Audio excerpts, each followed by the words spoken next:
We're here today to announce the acquisition of CC Sabathia. CC Mania has officially begun, and it has Milwaukee buzzing with an anticipation that this city hasn't seen in recent memory. Brewer fans are bubbling with excitement, and tonight they will get their first look at last year's AL Cy Young Award winner and this year's prized acquisition. Today, CC Sabathia starts his tenure with the Brewers. The future is now Milwaukee. Let the chase begin.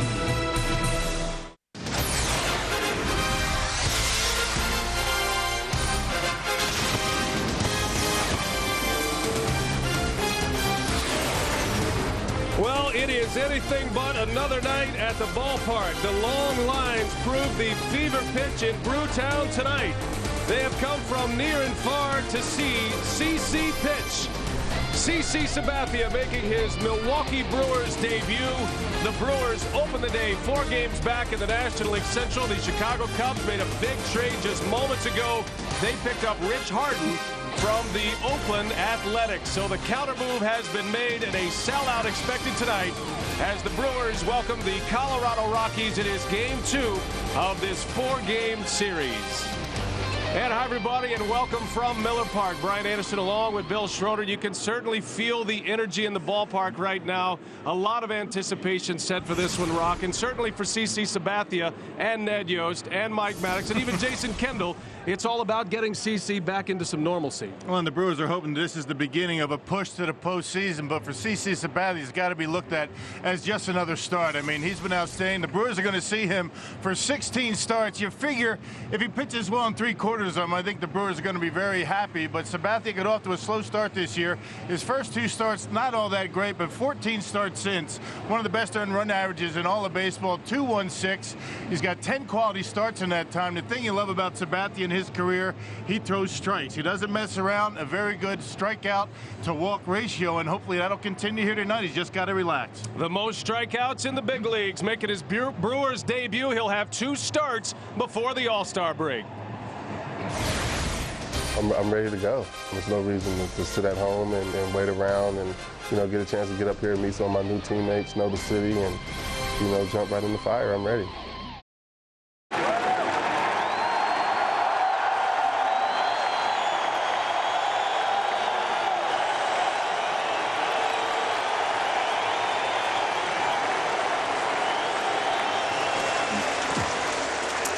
In what will be the first of many standing ovations tonight for CC Sabathia. Miller Park, Milwaukee, a great night in Wisconsin as the Brewers get ready to do battle with the Colorado Rockies. Tonight's game in high definition presented by Time Warner Cable. We invite you to enjoy the pictures.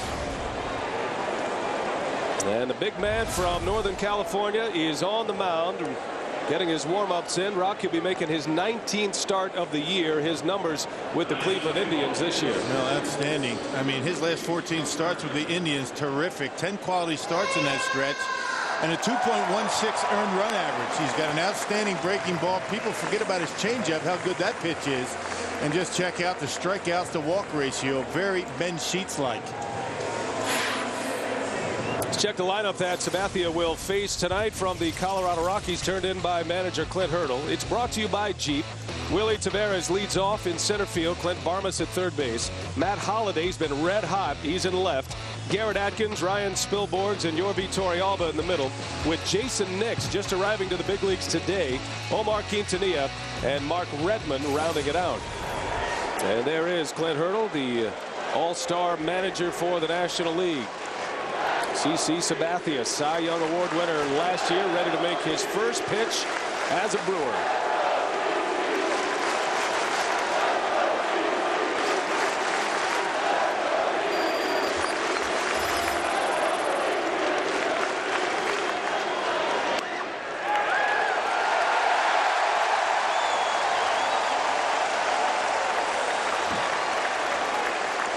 A huge crowd on hand tonight.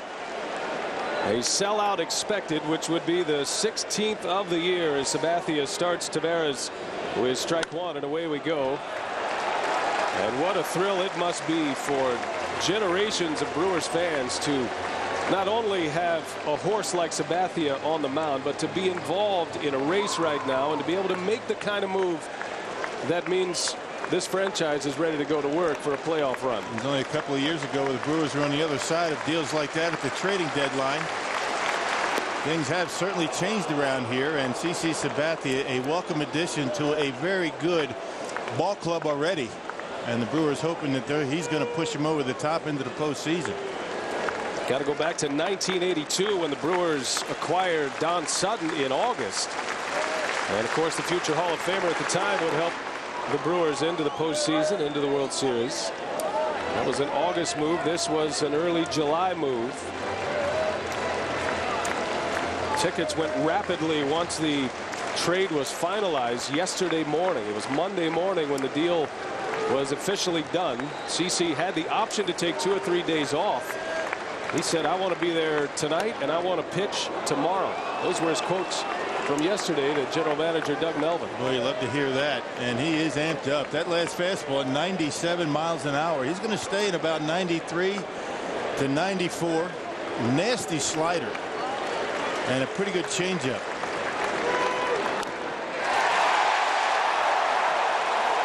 Willie Taveras just hanging in there. Just got a piece, and the count remains at 3 balls and 2 strikes. Brewers open the day 4 games back of the Cubs. The Cubs hard at it on the trade work as well today, trading for Rich Harden of the Oakland Athletics. Very talented pitcher coming to Wrigley Field. Sabathia walks Taveras. Well, we talked about the importance of Jason Kendall in this game. We went to Jason Kendall for a scouting report on CC Sabathia. Well, he throws, 95 to 97, and he's obviously very, very big. So, I mean, when he lets the ball go, it looks like it's already in the dirt circle. His slider is probably at 90 miles an hour. It looks like a fastball. Next thing you know, it's gone. Over the last couple of years when I was facing him, he started throwing a changeup, which was pretty amazing. So I'm excited to catch him. I think everybody's excited to have him here. And once again, you have to tip your hat to Doug Melvin because he went out and did something very neat. And most people forget about that changeup for Sabathia. It has been a very good pitch for him. When he's not able to locate the slider, that's the pitch that he uses. And very effectively against right-handed hitters. I talked to Jason yesterday, and he said, I know it's going to be a lot easier catching him than it is trying to hit him. And Kendall knows from his days in the American League for the Oakland A's. He said about Sabathia that when you faced him while he was an Indian, you felt like as a team, as an opponent, you had to play a perfect game to beat him. He was a 19-game winner last year, American League Cy Young Award winner. Now has to deal with a National League All-Star, Matt Holliday, with a runner at second base. And for the Rockies and Clint Hurdle, very important to try to strike first and calm this crowd down here in enemy territory. And that's what they're going to try to do, get an early lead, take the big crowd out of it. And CC Sabathia has other ideas. Taveras has great speed. He's been slowed somewhat with a quad injury. Just returned to the lineup yesterday. So it's not an automatic that he'll score on a base hit as Matt Holliday steps in, riding a 11-game hit streak.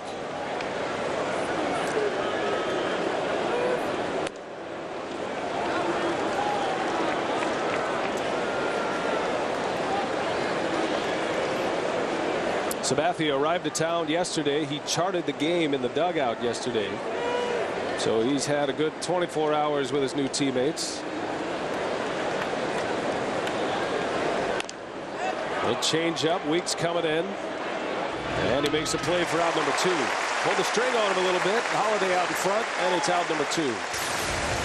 Here's how the Brewers line up defensively behind Sabathia. Ryan Braun, Mike Cameron, and Corey Hart. Very fast outfield here in Milwaukee with Billy Hall, J.J. Hardy, Ricky Weeks, and Prince Fielder around the horn. Jason Kendall does the catching tonight. Weeks had the day off yesterday and wouldn't miss this start for the world here tonight.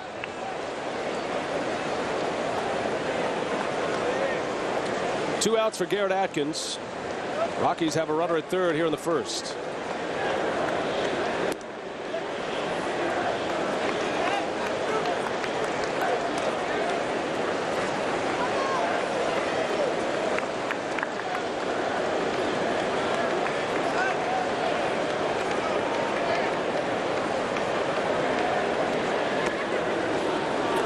Sabathia last started in Chicago against the White Sox on the 2nd of July. And a 6-8 record this year. He has been very good in his last 14 starts. Had a rough opening 3 starts for the Cleveland Indians.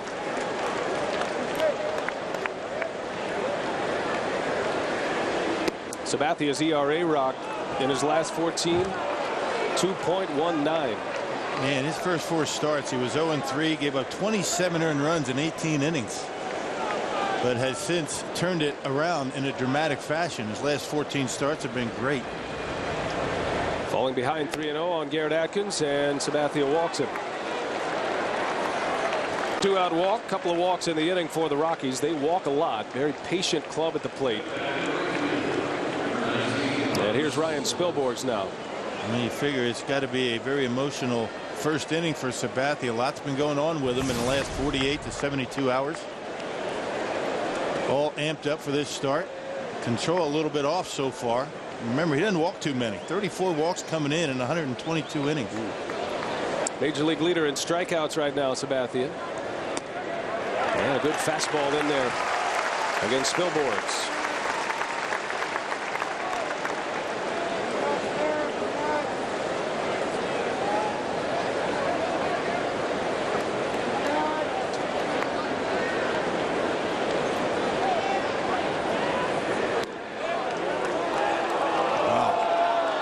Pretty good breaking ball right there. That's a nice slider. Mike DeMuro, the home plate umpire, called it inside, I guess. That's a nice pitch. Ball and a strike on Spilborghs. Rockies with runners at the corners. And that one is true. 1 ball, 2 strikes. Rockies have a lineup full of 300 hitters. Club that has turned it around a little bit here lately. They were 6-1 in the month of July. A win last night, beating the Brewers 4-3. A 1-2. 2 balls, 2 strikes on Spilborghs.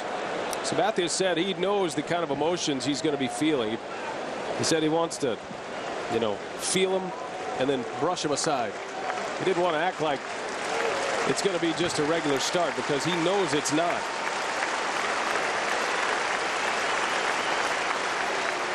Down he goes. A strikeout for Sabathia in a scoreless first inning in his Brewers debut.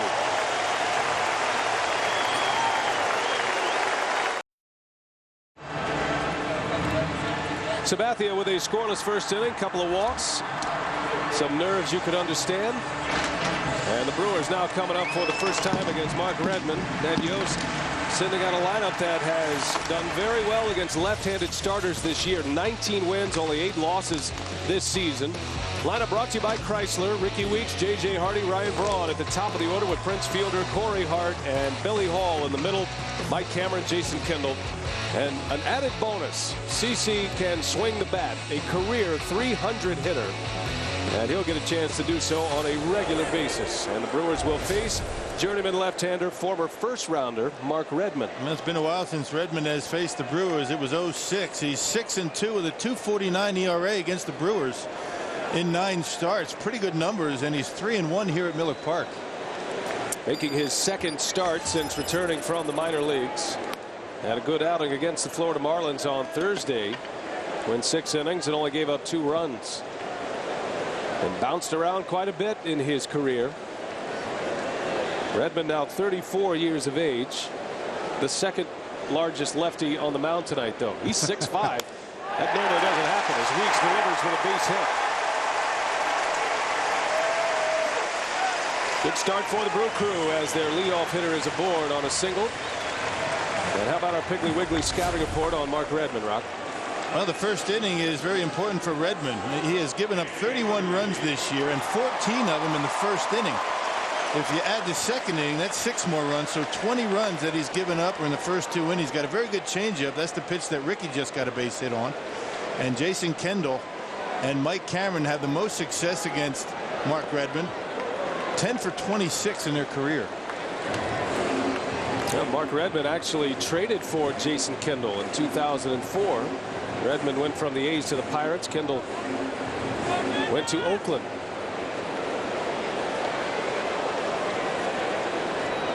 Spent much of the year in the minor leagues. He was in AAA in early May with the Rockies, but pitched well enough down there to earn the second shot in the big leagues this season.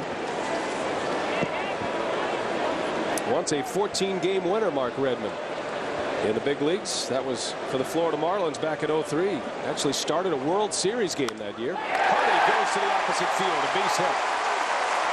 Back-to-back singles for the top two Brewers hitters. J.J. Hardy just continues to pound the ball to the opposite field. Very impressive the way he's been able to do that this year. Fastball out away from. Watch where he makes contact right off that front leg and shoots it into right field. So the Brewers are the first two hitters on here in the first inning. Once again, trouble for Mark Redmond in the first. Well, Hardy lost a 16-game hit streak when he went for a sacrifice bunt on Saturday, but since then he has hit now in 3 straight. So a new streak started perhaps. And now 2 on for Ryan Braun here in the first inning.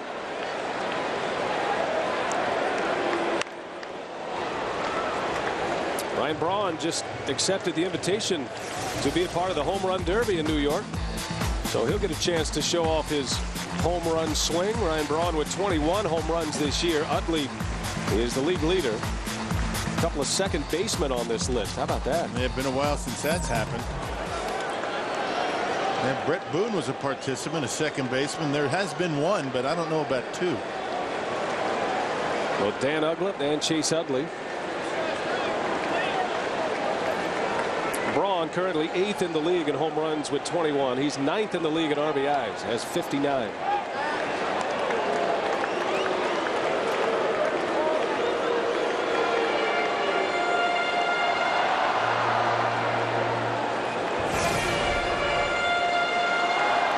Ryan had a hit last night and a single. Hit the ball sharply on 2 other occasions, and they both went for outs. Matter of fact, they both went for double plays. That was a key double play turned by the Rockies in the 8th inning last night on a shot by Braun back up the middle, but it hit the front of the mound and popped straight in the air, and it ended up being a 6-4-3 double play. Yeah, straight in the air, a Sunday hop to Clint Barmas and an easy double play. So Braun feeling pretty good about the way he's swinging the bat right now. 2 on, nobody out.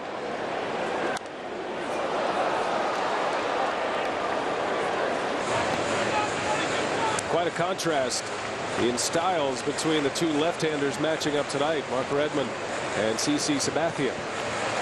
Yeah, the power left-hander for the Brewers, who showed a pretty good slider in that first inning. My goodness, that's a good pitch. And Mark Redmond, a lot of off-speed stuff, more of a finesse pitcher.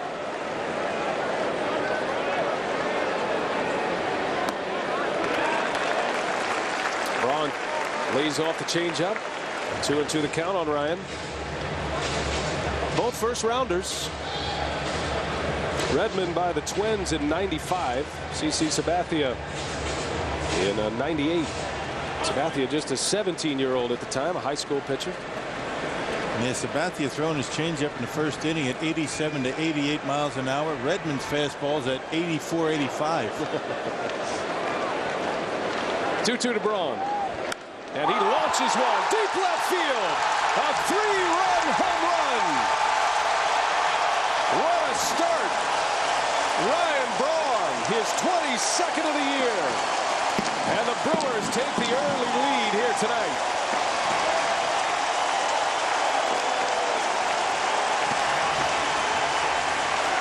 That kid lives for the big moment, doesn't he? Yes, he does, and he comes up big. He doesn't disappoint.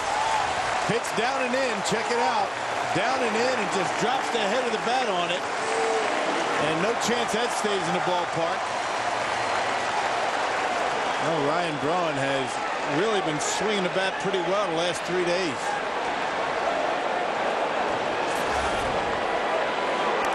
Now fielder, big cut at Redmond. First 3-run home run this year by Ryan Braun. Now 62 RBIs in his first at-bat after accepting the home run derby offer. He goes downtown to left.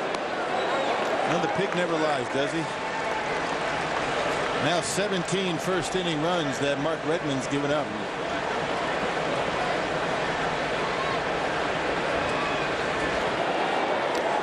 Fielder homered last night. Pulled the Brewers within a run in the 8th inning. Brents with a 2-run shot to center field in the 8th. Brewers made a run at the Rockies last night. They were trailing 4-0 going into that 8th inning. Scored 3 times. Came up a run short in the opener.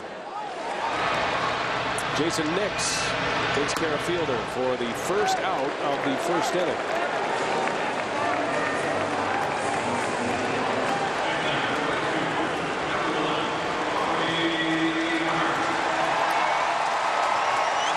CC Sabathia is going to have to make the adjustment, figuring he's going to have to hit now. Over in the American League, just hide out until there's 3 outs. Now he's got to keep an eye on that scorecard, see where he's coming up. Well, you know he's going to look forward to that. He loves swinging the bat. He did say his career 300 batting average might take a hit, though. You think? Yeah. Corey Hart into right, playable for Ryan Spilborghs. And 2 gone here in the first. That might be Ted Simmons' job. And then one of his responsibilities, just tap him on the shoulder and say, go grab a bat. You're coming up. Rico defense for the Rockies. Holiday, Taveras, and Spilborghs in the outfield tonight, with Barmas at third, making his first start at third base of the year. Quintanilla and Nix up the middle. Atkins, his first start at first base this year. Yorvin Torrealba, a star from the postseason last year. So a couple of guys out of position for the Colorado Rockies. Troy Tulowitzki on the disabled list for the 2nd time this year. Ball rolls to third. It's up the line, but the tag put on him. And the inning is over, but the Brewers started with a bang. Ryan Braun, an all-star starter with a 3-run home run. Welcome back to Miller Park. Brewers leading at 3-0, thanks in large part to Ryan Braun. The monster shot was so big, you guys. All the guys in the bullpen came out to watch the replay on the TGI Fridays television. But the big story today, CC Sabathia, Jason Kendall getting to the ballpark very early today to look over film, really study what kind of pitcher Sabathia is. Ned Yost saying it's going to take him a little while to learn the pitcher's tendencies. He knows the other guys in his rotation so well, when they're laboring, when they're tired, when they're in a jam that they cannot get out of. But he says it'll only take a couple of starts before he knows CC that well. And Brian, I know you said earlier today, I wonder what it's like to be a long-suffering Brewers fan who has waited for a day like this. Well, as a long-suffering Brewers fan, I can tell you the excitement is indescribable, even despite the fact today that the Cubs tried to make a trade to match that of the Brewers. That does not dampen our spirits at all.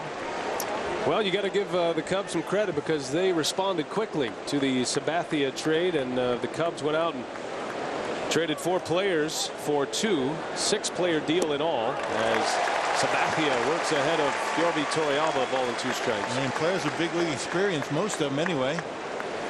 Certainly hard a number 2 starter. He could be a number 1 in just about any rotation, but I doubt he's going to be number 1 over Zambrano. Torrealba down on strikes.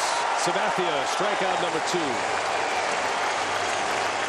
I guess what you're looking for is a response from the St. Louis Cardinals. They've been quiet.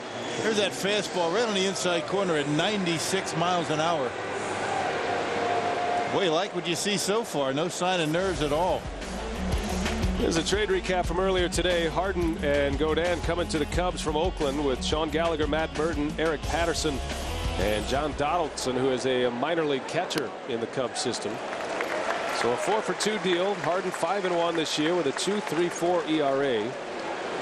Has had a history and a career of injury problems. 6 times on the DL in the last 6 years, but the Cubs feel like he's healthy and ready to help him. And what a race this should shape out to be in the National League Central. Well, it's certainly going to affect the hitters quite a bit. They're not happy about it. Some pretty good additions to the Central. Cubs and Brewers will play 3 more series the rest of the year. The Cubs coming here to Miller Park twice, including the season-ending series here at Miller Park.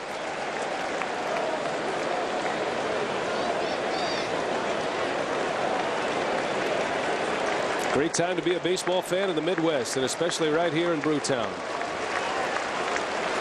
1-2 on Jason Nix, and down he goes. Sabathia, 3 straight strikeouts, and 2 gone here in the second inning. Well, fastball, change up, and then slider. See you later. That's what you call a back foot slider.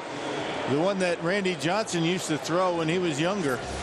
It looks like a fastball, and by the time you swing at it, it's almost going to hit you in the back foot. That's how much it breaks. It breaks late, it breaks sharp, and straight down.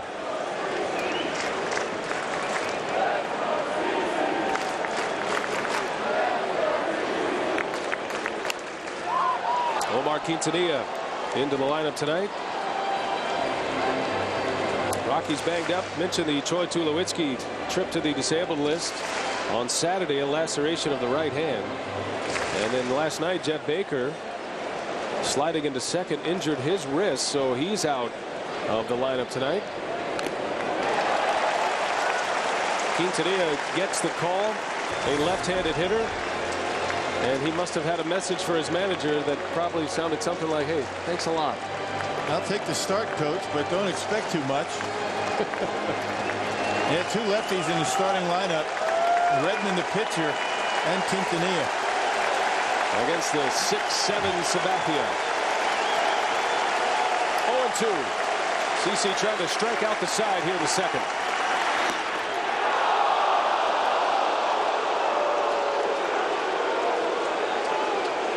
Going 97 miles per hour, and it looks like he hides it very well, because it just all of a sudden it just explodes out of his hand and on its way. Mike DeMuro not playing along right now. The 1-2.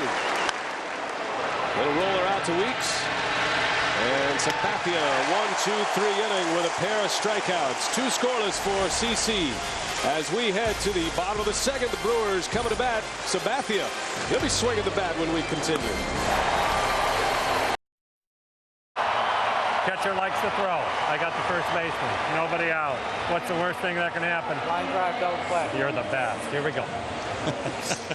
Ed Cedar, Brewers first base coach, wearing the microphone for us tonight. Always gives us the great insights, and, you know, always has a little humor to, you know, make the moment. Just keep everybody loose. That's what he does. That's what he does out there. He keeps people loose. He's very hard working before the game. Doesn't get enough credit. None of these coaches do. Well, the Brewers that were on base, Ricky Weeks and J.J. Hardy, got the chance to jog around. No base running necessary as Ryan Braun hit the big 3-run home run. Long home run into deep left field. Braun's 22nd of the year. 3-0 Brewers as we head to the bottom of the second. Mike Cameron leads off. Cameron, Kendall, and then Sabathia get a chance to swing the bat for the first time as a Brewer.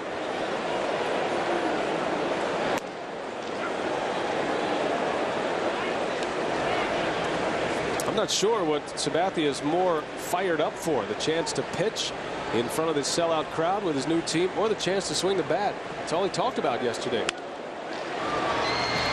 Quintanilla gobbles it up. Cameron retired, and 1 out here in the second inning. And a lot of National League pitchers really like the fact that they're able to get in that dugout. They have a responsibility to get up there to the plate, drop down a bunt, get in that bat, sometimes taking the mind off, you know, the opposing team just for a little while.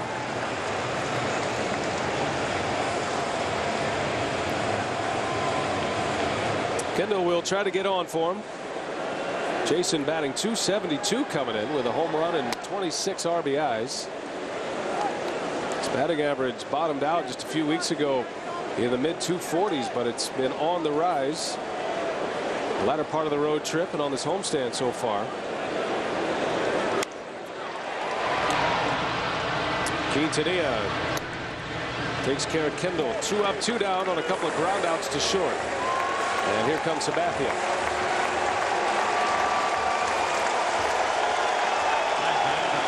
Number 52, CC Sabathia.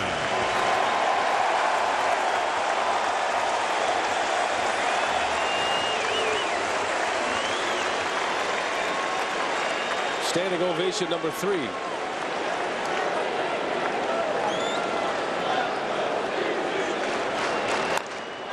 Going after the first pitch.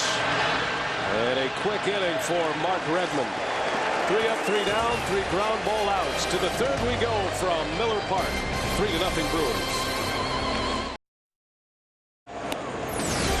Milwaukee Brewers baseball on FSN Wisconsin is presented by Plains Farm and Fleet. You'll always find value at Farm and Fleet. By Piggly Wiggly, shop the pig and save. And by Dodge, grab life. Beautiful night for baseball on a Tuesday here in Milwaukee. The roof is open. A little bit of rain earlier today as the roof was closed. There's a good sign.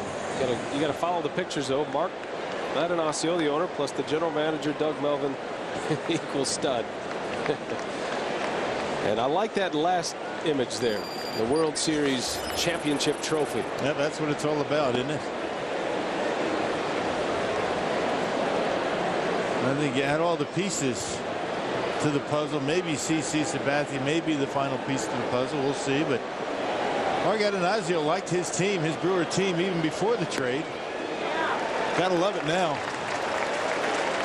Oh, Ned Yost telling CC Sabathia, you know, this is a very good ball club. This is a team well put together. You're just going to make us better. Don't feel like you've got to do anything that is out of your parameters, which are pretty expansive. Just do what you do, and we're going to be better instantly. And the way Ned has set up his starting rotation, Sheets will pitch tomorrow, so Ben Sheets will follow CC Sabathia. See what happens during the All-Star break, but you know Ned would like to back the two up as much as he can. And Sabathia with another strikeout punches out the pitcher Mark Redmond. Strikeout number 4 for CC. Now CC Sabathia due to pitch again on Sunday, which sets Ben Sheets up for a possible appearance in the All-Star game. And then after that, you figure Ned can set his rotation any way he wants. And tops on his list is having Sabathia and Sheets pitch as much as possible. Sheets will obviously be pitching in the All-Star game on Tuesday. Might have a chance to start the All-Star game. So he'll have worked a little bit. You probably see Sabathia start the first game back in San Francisco. Have to see how it plays out. Tavares down the line. That's a base hit. Over to cut it off is Braun. Tavares thinking about 2. Braun's throw is late. So a double by Willie Tavares. Yeah, Tavares with 2 pretty good bats against Sabathia. And he drew a walk his first time up, and then this time able to get a pitch down in the zone. Not a bad pitch by Sabathia down and in, but Tavares able to drop the head on it. It was a slider out of the reach of Hall. It was in with the bag. Well, he's got a little hitch in his gait, as you can see. He's been nursing a quad injury, just back in the lineup yesterday after 5 days on the shelf. So a double for the Rockies. First hit of the game for Colorado.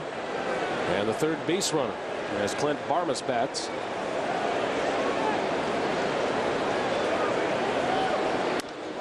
Barmas in the right center. Long run for Cameron. Hart is over. He'll make the call on the catch. And Tavares does not tag. Has to stay put at second base.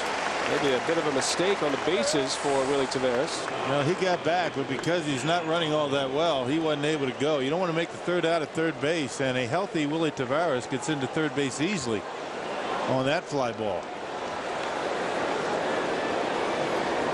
Now Matt Holliday extended his hitting streak to 11 last night. In this series between Matt Holliday and J.J. Hardy, you've got 2 of the hottest hitters in baseball. Hardy just clipped Matt Holliday for the National League Player of the Week honor.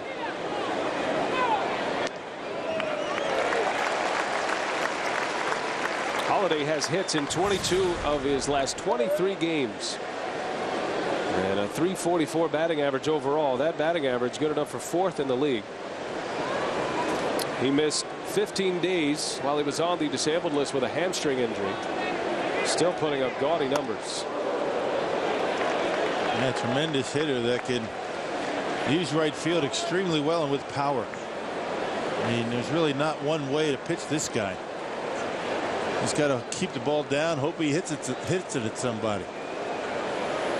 Holiday with 2 hits yesterday. He reached on a walk as well, 3 times on base in that Rockies win. Had a base open at first.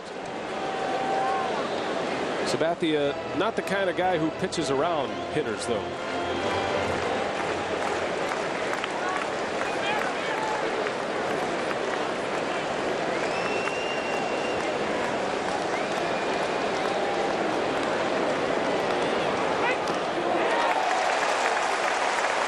Same pitch that got him an out on Holiday back in the first. The changeup. Holiday out in front. He grounded out to Weeks. Yeah, good location, Hunt. Down in the dirt. Jason able to keep it in front of him. Pretty good pitch in a 2-1 count, huh? First base open. Why not? See what he has in mind. 2-2. Tavares at second. 2 outs in the inning. And the crowd getting behind their new hurler. Curveball. Just missed. When he's missed, it has been only by a little bit. Man, Mike DeMuro has been very stingy with that breaking ball, but that one was low. Good take by Holiday. Tough pitch.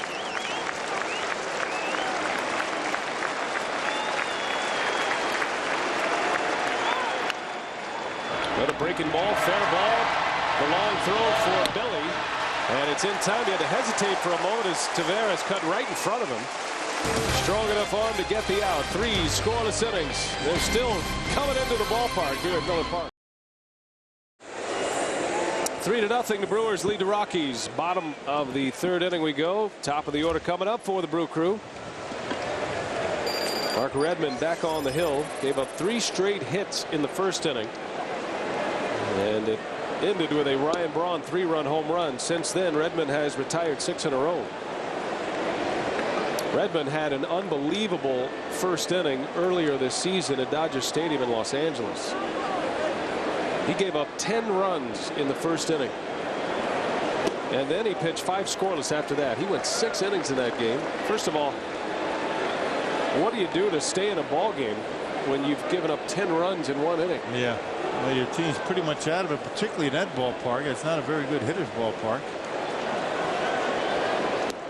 First major league starter since 1900 to give up 10 or more runs in the 1st inning and still finish an inning. And he did it better than that because he finished 5 more after that.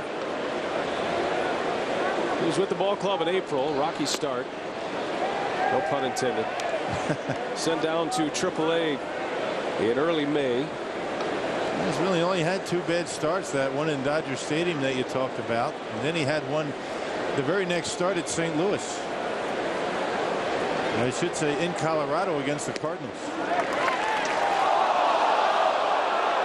he caught the bottom of the zone. Weeks thought he had ball 4. Instead, it's 3-2. Well, Ricky's been out there at second base watching that slider from Sabathia being called out of the strike zone, and he's wondering, how about me? That pitch just at the bottom of the knees, but hasn't been called yet until that pitch.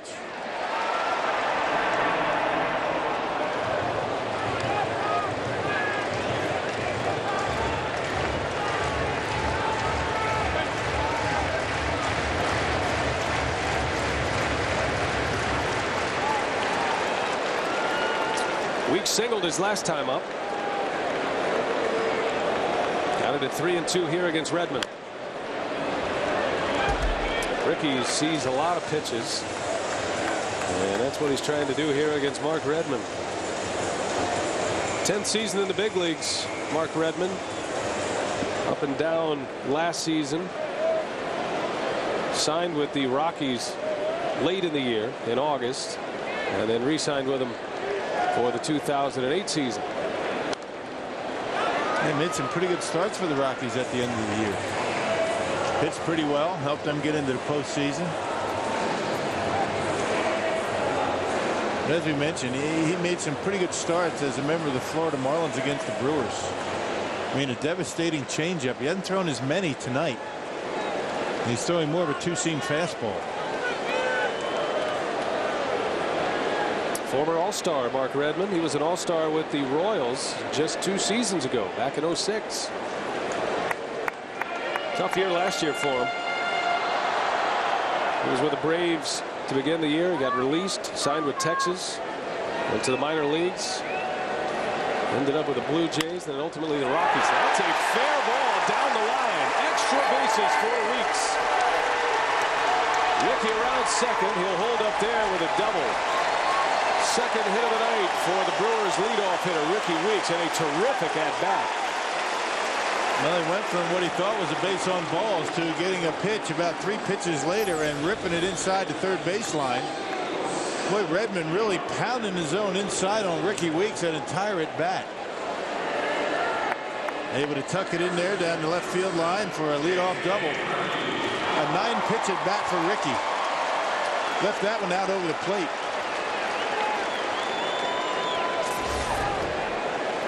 Lead man on for the Crew here in the 3rd inning. Now J.J. Hardy.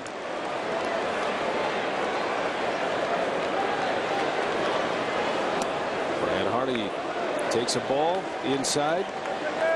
Brewers have had a lot of success this year against left-handed starters. 19 wins, 8 losses. A heavy hitting right-handed lineup for the Brew Crew. Hardy with a hit and a run scored in the first. He singled to right, went to the opposite field. Been a big part of his game this year. Yeah, and that's his job right now. Figure out a way to get Ricky to third base for Ryan Braun. So look for something out over the plate and hit a rocket into right center. And Redmond challenging him inside.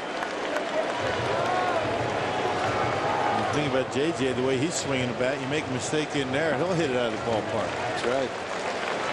He's been on a home run binge lately. 12 home runs for the year, but 8 of those 12 homers have come in the last 19 games.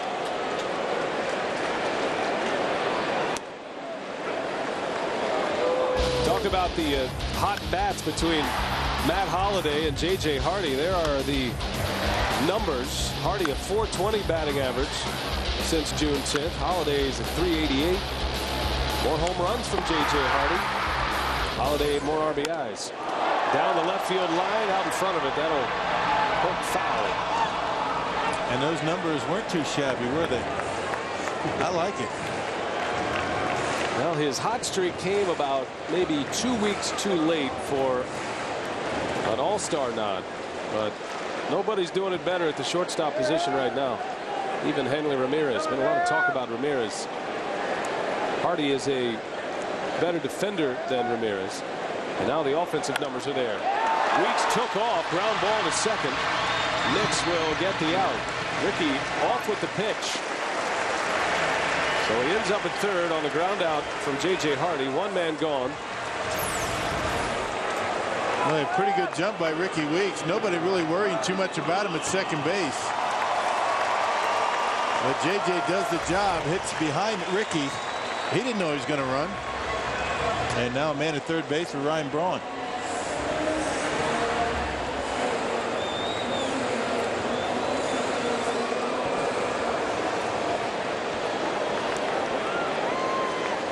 Braun, the second leading vote getter in the National League, received the most votes among outfielders, and he'll be the all-star starter in left field. Ryan Braun with home run number 22 back in the first inning. A 3-run shot. His Powerball home run count for 22 on the year.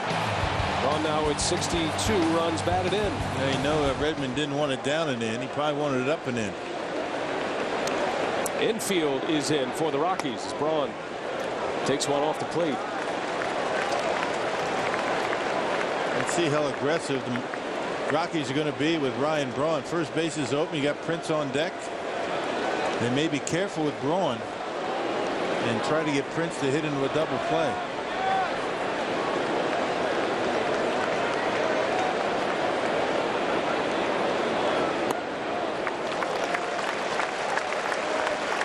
Certainly working around Braun. Ryan has had the green light a lot this year in this kind of spot. 3 balls and no strikes. So So if it's around the zone, expect Braun to be swinging, and they won't even take the chance. The Rockies are going to put him on. And they will deal with Prince Fielder with one man out. So the Rockies are going to take a shot at a double play ball to get out of the inning. Last time Ryan Braun was intentionally walked, Prince Fielder delivered with a walk-off RBI hit against the Pirates. Well, that's the way you respond to something like that. Walk him to get to me, will you?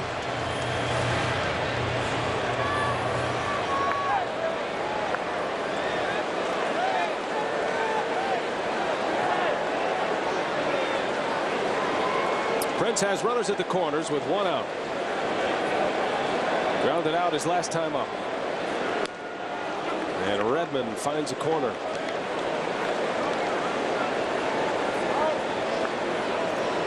Redmond would be your left-handed version of Jeff Suppan for the Rockies. He'll nibble around the corners, won't give in. Uses the changeup effectively. And don't tell Soup he tops out with the fastball at 84. Well, you know, not velocity-wise. Just mentality I'm talking about. You're right. They realize he's got to keep the ball down, find the corners. Can't make too many mistakes over the plate. Suppan placed on the disabled list yesterday. That allowed the roster spot to open up for Sabathia. First time Soup's been on the DL since 1996. And a great track record of durability, but a little tightness in the joint in his right elbow, his pitching elbow. But when it's all said and done, because of the All-Star break, he'll probably only miss one start. Then, you know, delaying an impending decision as to who to take out of the rotation and send to the minor leagues. Fielder takes one just off the plate. Close pitch. 2 balls, 2 strikes on Prince.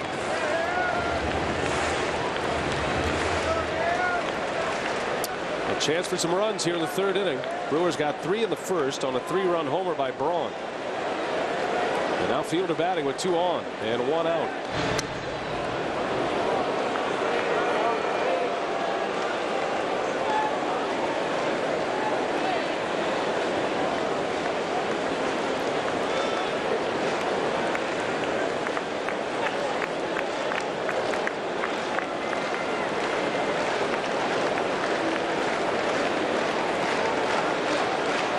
Fielder down the line. That is hooking foul.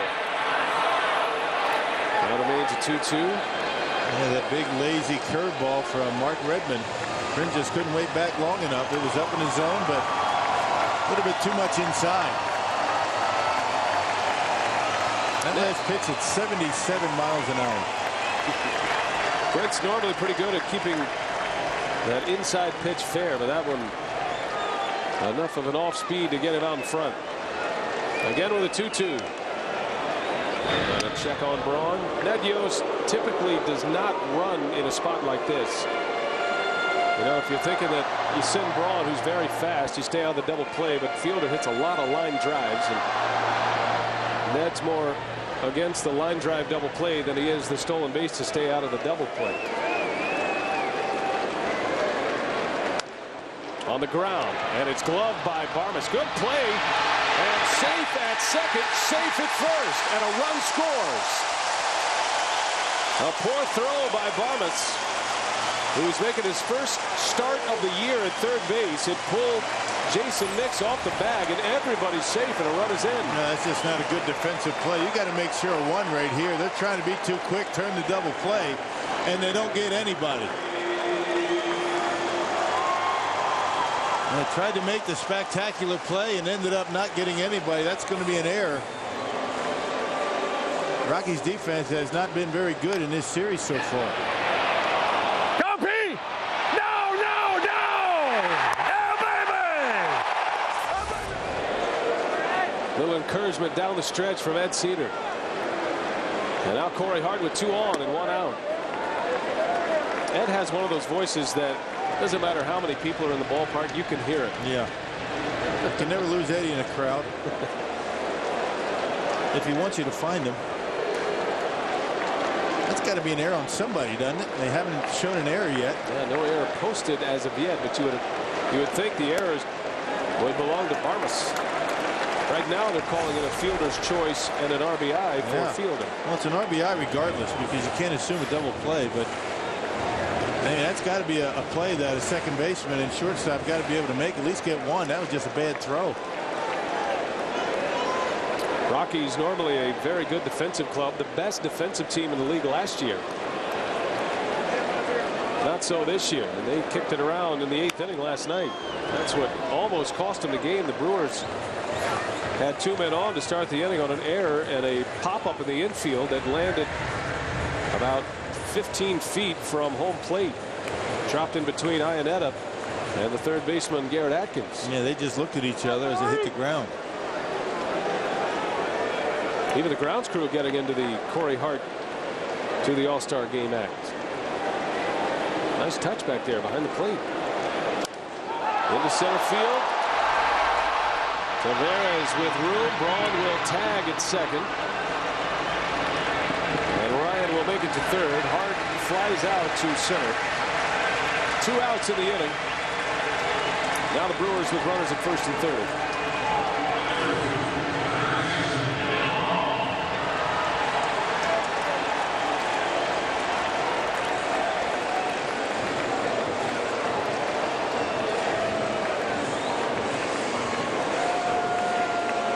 Redmond back on the mound for the second time since his recall from AAA Colorado Springs.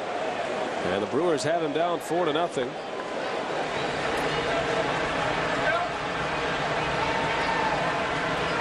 Billy Hall with runners at the corners. Hall has had a great year against left-handed pitching. He struggled against right-handers, but his number's big against the southpaws. A .373 batting average this year. His splits have such a differential that Ned Yost put the platoon on a few weeks back. I'll try to convince Russell Brandon of that. He sat for 3 days against the Pirates. He played yesterday, and he's going to sit 3 more days. Yeah, Billy getting a chance to start 4 out of 5 days with all left-handed starters scheduled between the Pirates and the Rockies. Out in front of that changeup. 1 ball, 2 strikes. Power number is good against the right-handers, but most of that damage done early.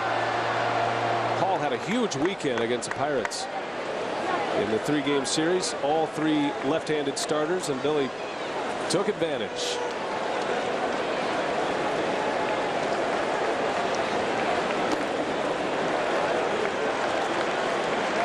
Hall had 7 hits against the Pirates, including a home run and 6 RBIs in the 3 games.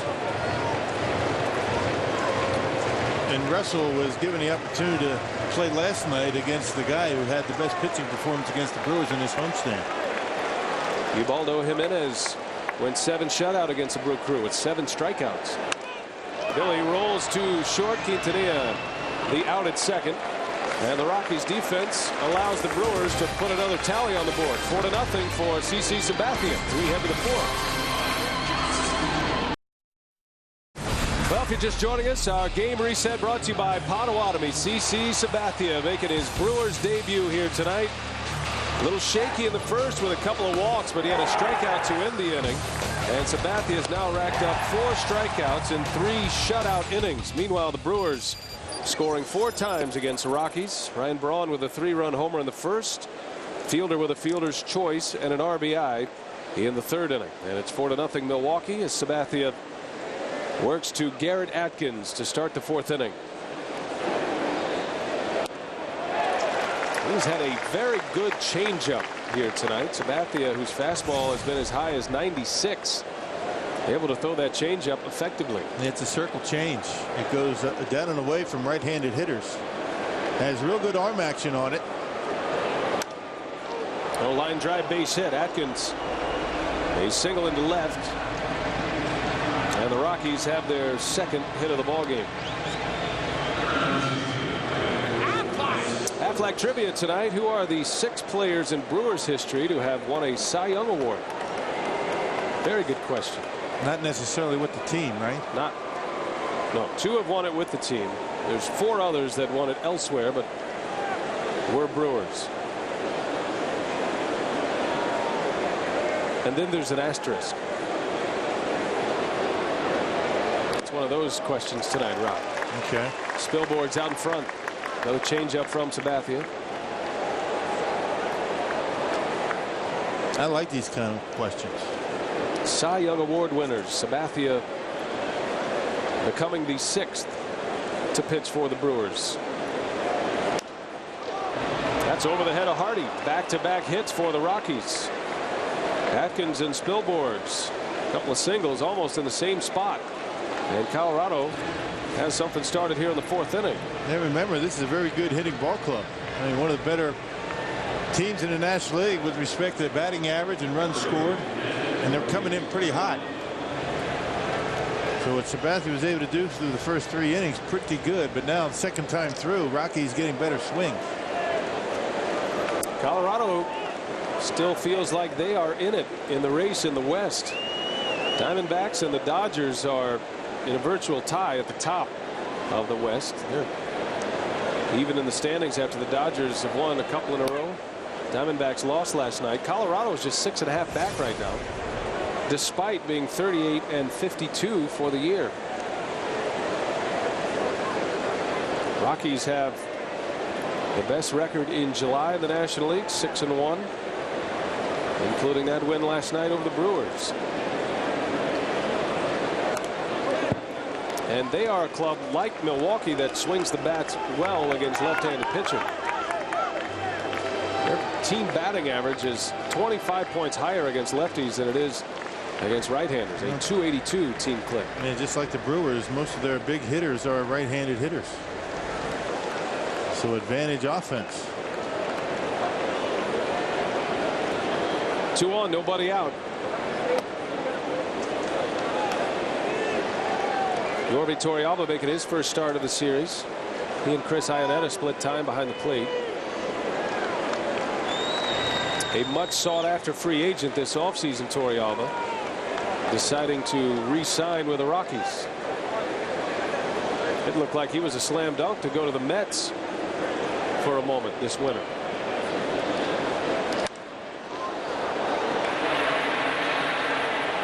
And some kind of postseason just hasn't been able to put it together so far this year.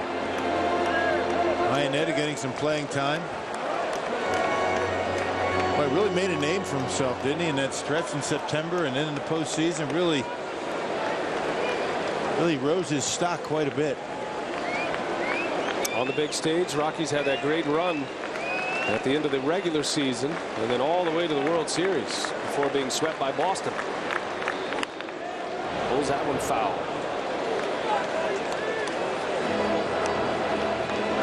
Yeah, one of those things for the Rockies that, you know, they just got through the NLCS too quickly. Had a lot of time to sit around and kind of lost their edge. What did they sit around 8 days before the World Series, and all their momentum gone. Oh, while the Red Sox were battling it out with CC Sabathia and the Cleveland Indians. Curveball missed. Full count on Torrealba.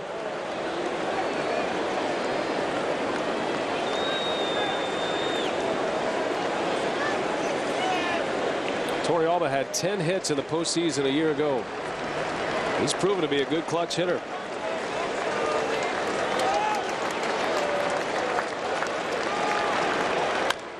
Little chopper. JJ will bobble, flip it to Weeks, and that's not in time. JJ, the normally sure-handed Brewers shortstop, unable to get the throw to Weeks in time, and now Ricky is barking at the second base umpire, Mike Everett.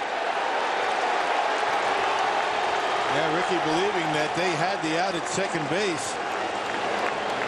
Well, at first glance at it, it looked like Spilborghs was on top of the bag when Ricky was able to get the throw. And Mike Everett, the second base umpire, says nothing doing. Spilborghs is safe at second base. And now the Rockies with the bases loaded and nobody out. A little bit of a bobble for JJ. That's what he's arguing about right there. He's past the bag and Ricky had the ball in his hand and tapped him on the back. That's why he should be out. How's this guy not out right here? He's out right there. Taps him right on his shoulder. He's not even on the bag. My goodness. Right there. Watch the hand. Right down. There he's out. and Mike Everett didn't even see it. So the base is loaded, nobody out.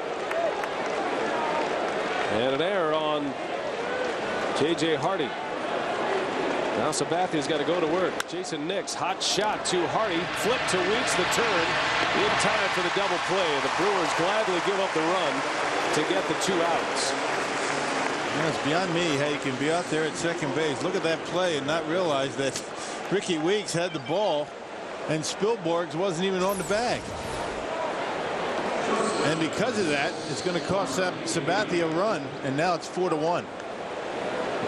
Just what he needed, a one hopper right to JJ, an easy double play, but the Rockies on the board. 4-1 Brewers lead Colorado. 2 outs now, runner at third. And here is Omar Quintanilla.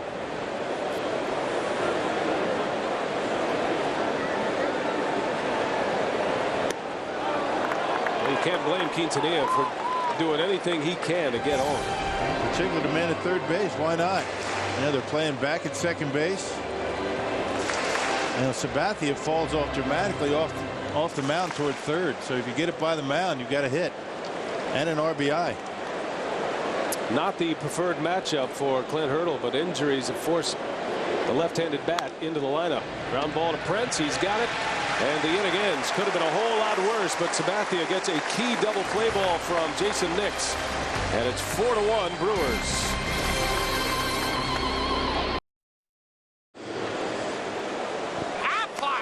I'll see how well you know your Cy Young trivia. The 6 players who have played for the Brewers in the history of the franchise to have won a Cy Young award.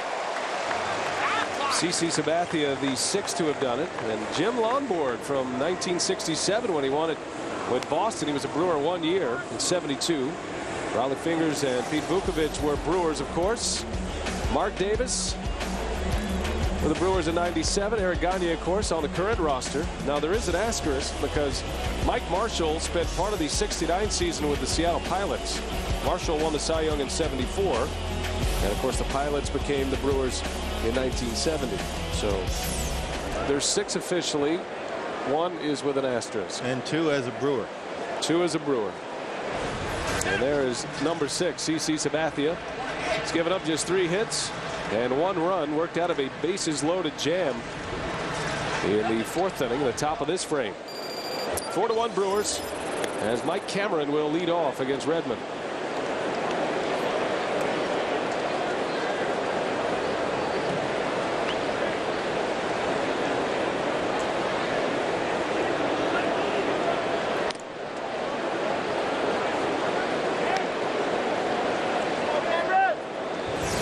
Cameron with 14 home runs on the year. His batting average is down, but his production is up there. 14 home runs, 33 RBIs, and that one is hit well to right center field. Spielborg's on the run, and this one's off the wall. Cameron to second base with a double. A leadoff double off the right field wall. And the Brewers in business here in the 4th. Well, you'd love to see that from Mike Cameron. We talked about it on our scouting report, Piggly Wiggly. Jason Kendall and Mike Cameron have had a lot of success against Mark Redmond and taking that pitch out away from and just driving it off the right field fence. Well, when Cameron does that, look out. That's when he starts to get pitches in, and that's when he starts getting the home runs. Cameron, a .364 lifetime hitter against Redmond, and adds to that with a ringing double to right center. Now Kendall a chance to drive him in. And that's exactly what he's trying to do. You don't really worry too much about trying to get him just over. If you're going to hit it the right, you want to try to drive it into the outfield to score the run. You've got the pitcher on deck.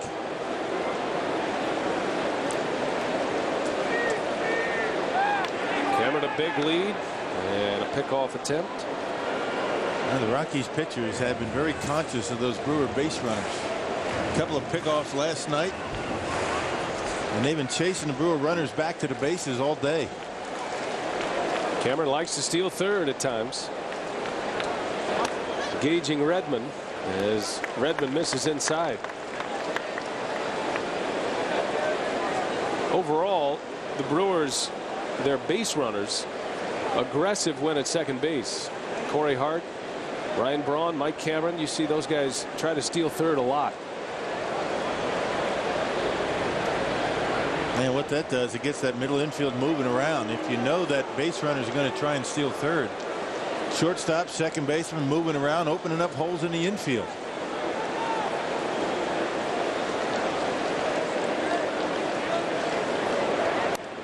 And to say nothing about distracting the pitcher out there in the mound. Anytime you can get the pitcher thinking about somebody other than the hitter, that hitter's going to have an advantage. Cameron has great speed. He should score on a base hit. Best arm in the Rockies outfield is in right, Ryan Spilborghs. And the 1-2.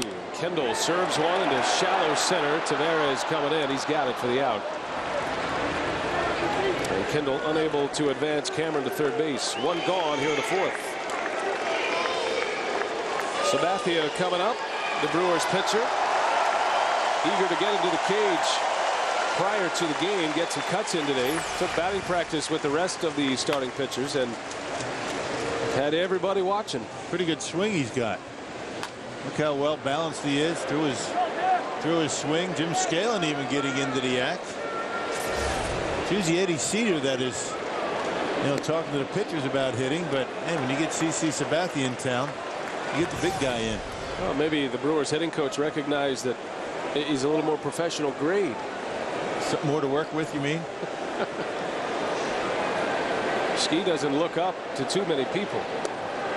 But the 6'7" Sabathia, a different story. And showing a good eye here. 2 balls and no strikes. Say what you will, you can get all the instruction you want, but Ned Yost, main objective when Sabathia's at the plate, get back in that dugout unharmed. Right. Watch that you don't get hurt. Sabathia hit a 440-foot home run earlier this year. Ground ball to second. Quintanilla, the out at first. So Cameron ends up at third base. 2 outs now in the inning. Back to the top of the order we go. Puts the bat on the ball, doesn't he? Hit that one pretty well.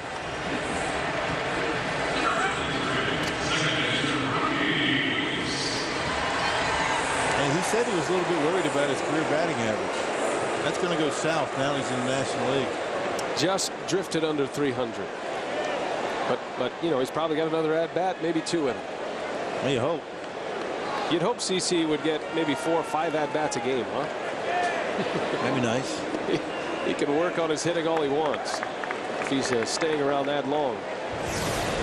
Up to Weeks to deliver a 2-out hit. Runner at third base. 4-1. The Brewers lead it.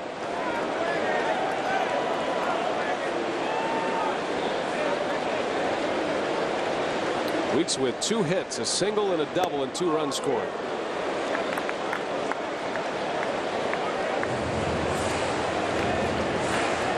Ricky seems to always respond after an off day.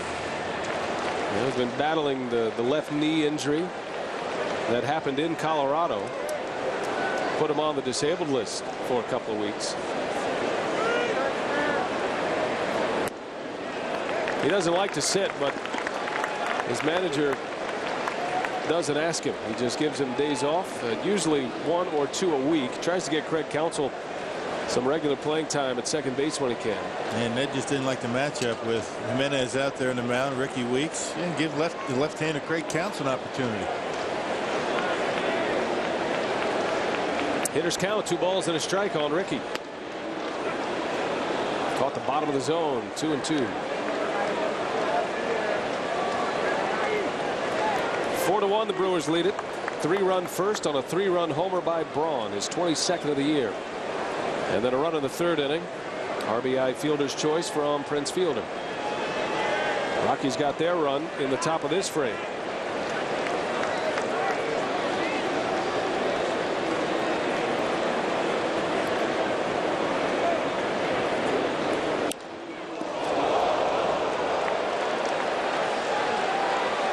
Such a key figure at the top of the order, Ricky Weeks. He scored twice tonight, been on twice, and it just seems like when he gets on, good things happen.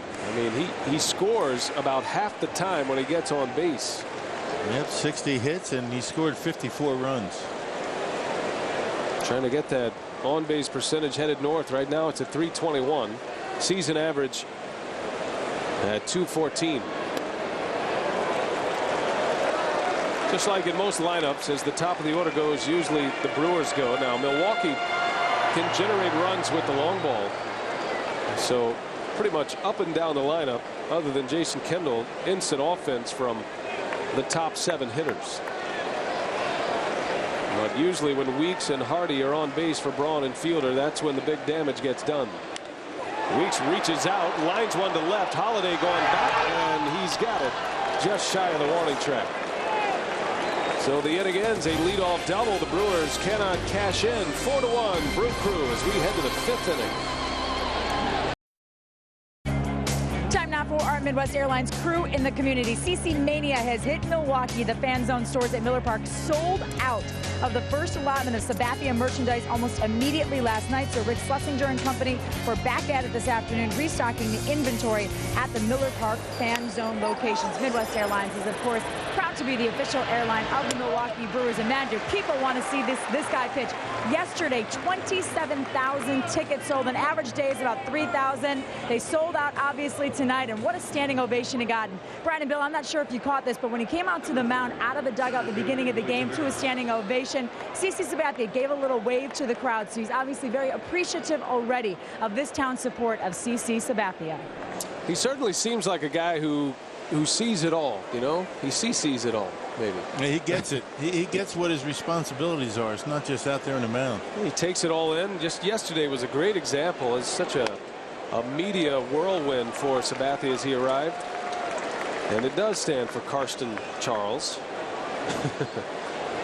And the second Karsten Charles. He's a junior. He's got a young son who's CC the third. Little ground ball up the middle. Hardy cuts it off. Normally that is a tough out against Willie Taveras, but not so much right now with that injured quad. CC Sabathia, our KFC Who's Hot. Last 5 starts have been great for the Indians. 3-0, a 1.80 earned run average. 41 strikeouts in 40 innings over his last 3. So he came to Milwaukee in good form. Well, he had 10 quality starts in his last 14 outings, to the tune of a 2.16 earned run average. Not too bad. But off to a rough start. And they say he was getting a lot of the plate with his pitches. Velocity wasn't up yet.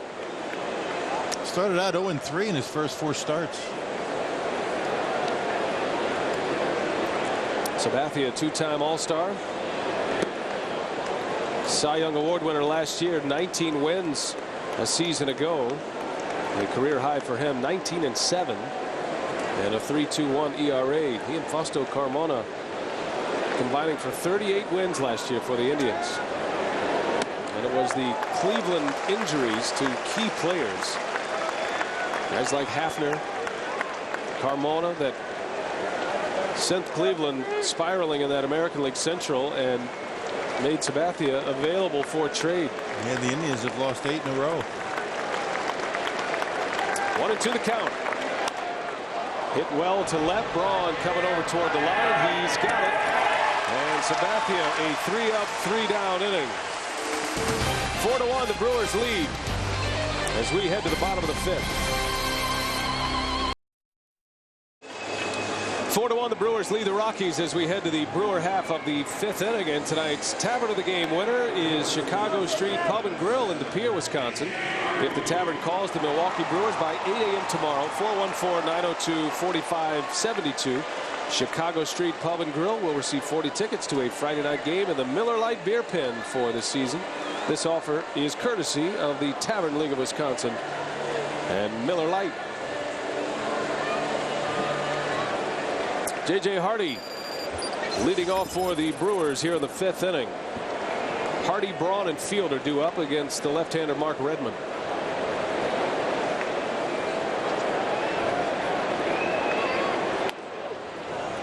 J.J.'s 1 for 2. He singled and scored in the first inning, and he grounded out last time up. Also committed a rare error. J.J. Hardy, only 6th of the year.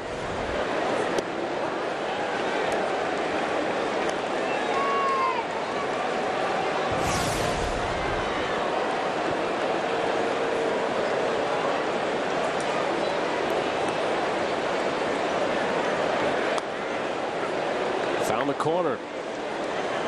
Redmond, after the start he had, the 3-run first inning, first 3 batters for the Brewers reached on hits, and it was Braun's 3-run homer that started this one with a bang tonight. Redmond still hanging in there, working in the 5th. Well, he's had men on base in every inning but the second, but able to make his pitches when he's really needed them. The Brewers only 1 for 8 with runners in scoring position tonight. So they've had a lot of opportunities, but Redmond has limited the Brewers to only 4 runs. Hardy didn't like that call from Mike DeMuro. And it's 3-2. Redmond took over in the rotation for Jeff Francis, who was placed on the disabled list last week with a left shoulder injury. Big loss for the Rockies. Hardy into left center field.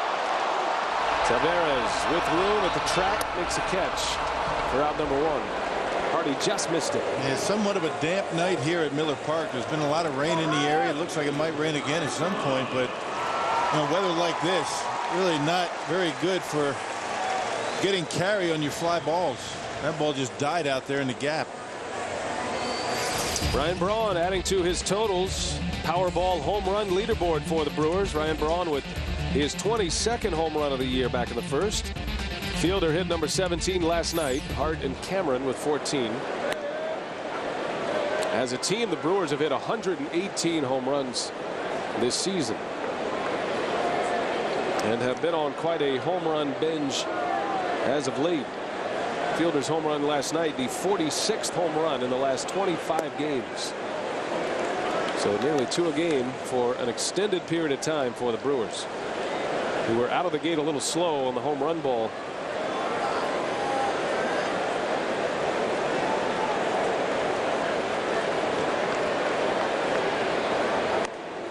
We've been amazed all season long at how the Florida Marlins have been able to lead the National League in home runs, and even more amazing is the fact that they have weather like this every day. I mean, it rains just about every day down in South Florida. Very muggy, hot, humid, and ordinarily that just doesn't mean a lot of home runs, but they're able to hit them. A lot of power in that Marlins lineup. That's a pretty big ballpark too, unless you pull it. Pitchers love pitching there. So that's the first idea. The Marlins have busted over the century mark. They have been right there with the Phillies as the most prolific home run hitting team in the National League. The Brewers led the National League in homers last year, 251 homers. And they make no bones about it. Guys like Braun and Fielder, they hit home runs, and that's how they score their runs.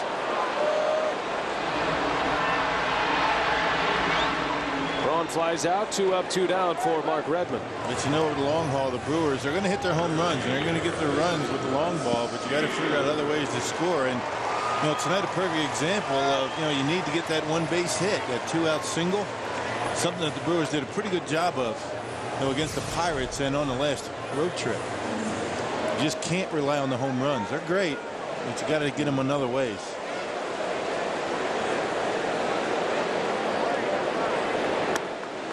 Fielder takes a strike last night. Prince Fielder delivering in the clutch. A 2-run home run that bought the Crew within 1 run and gave him a chance late in the game. That was an 8th inning home run for Fielder. He's had the knack for some big late inning home runs, and last night another good example. Mark Redmond goes right through the Brewers order. Hardy, Braun, and Fielder 1, 2, 3, and we're on our way to the 6th. Our Toyota Tundra game summary as we head to the top of the 6th inning. The Brewers lead the Rockies 4-1. CC Sabathia making his Brewers debut here tonight. 5 innings. He's only given up 1 run. It was an unearned run. 4 strikeouts for Sabathia. Braun hit a key home run in the 1st, a 3-run shot. And Ricky Weeks, the igniter tonight. Couple of hits. He scored twice. Mark Redmond has settled down for the Rockies, has held the Brewers to just the 1 run since the 3-run first inning. Meanwhile, Sabathia coming off a 3-up, 3-down inning, which has Holliday leading off here in the 6th.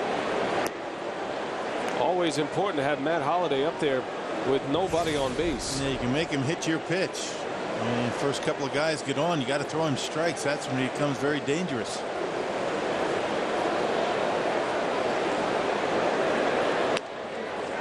Slings one in there for a strike. 1-2 on Holiday. He just has good confidence in that slider. His ability to throw it for a strike. You can tell the difference between the get me over slider and that slider for a strikeout. Doesn't throw it as hard as the strikeout slider. Reach back for a little extra with a fastball. Missed upstairs. It's one thing Mike Maddox was talking about before the game. You know, he watched a lot of video of Sabathia this morning and a little bit after the game last night, wanting to see his tendencies and his trends. Holiday knocked down by Hall and still tries to make a throw. An ill-advised throw from Billy. Did a nice job to save a double from Matt Holiday, but the hitting streak is alive and well now at 12 games for Matt Holiday. Now, this is a perfect example of why Matt Holiday, one of the best in the business. That was a nasty slider going down and in. Able to get a bat on it, and Billy Hall doing a nice job keeping Holiday at first base. That's a nice pitch. A good pitch put in play by a very good hitter. So the Rockies have a lead man on for the third time in this game. Able to score the leadoff man on back in the fourth. But back to Mike Maddox. He said he watched about 400 pitches. He watched Sabathia pitch against the Twins, the Padres, and the Cincinnati Reds, teams that he was familiar with and he could compare Rockies hitters with. And he noticed that Sabathia, what makes him so great and what makes him such a horse is that you get in the later innings, 6th, 7th, 8th inning, he can really reach back. He's still 97 miles an hour. He'll show you a lot of breaking stuff and a lot of change-ups, but when it gets right down to it in a tough spot, it's the fastball that he can reach back and go get. And tonight he's been up there. The velocity's been up there just about every fastball. Maybe between 94 and 97. Nasty breaking ball there. 1-2 the count on Garrett Atkins. Sabathia's had a hard time with Atkins tonight. He's been on twice. Walked in the first and he singled sharply in the fourth. Scored the only Rockies run. Brewers looking for the double play ball here.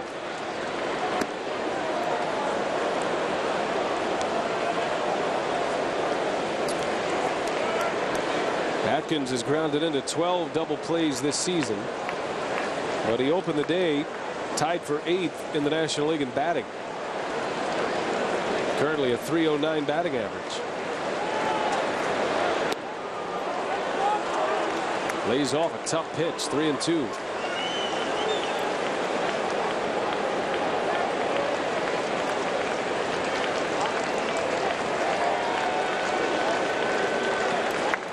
Rockies a good hitting club against lefties. Atkins the best in the lineup. A .470 batting average with 6 home runs this year against left-handed pitching. 3-2 on the way.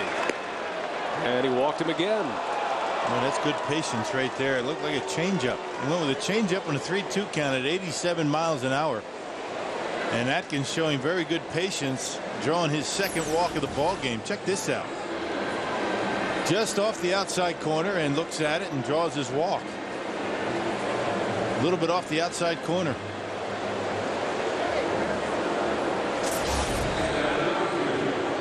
So the Rockies with 2 on to start the 6th. Colorado had bases loaded to start the 4th inning. And it was a double play ball that helped Sabathia get out of the inning with only the 1 run score.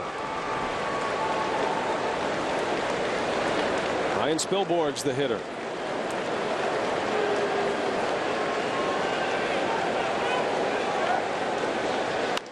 On the ground to third. That is just foul. Billy trying to hang in there to start the double play ball.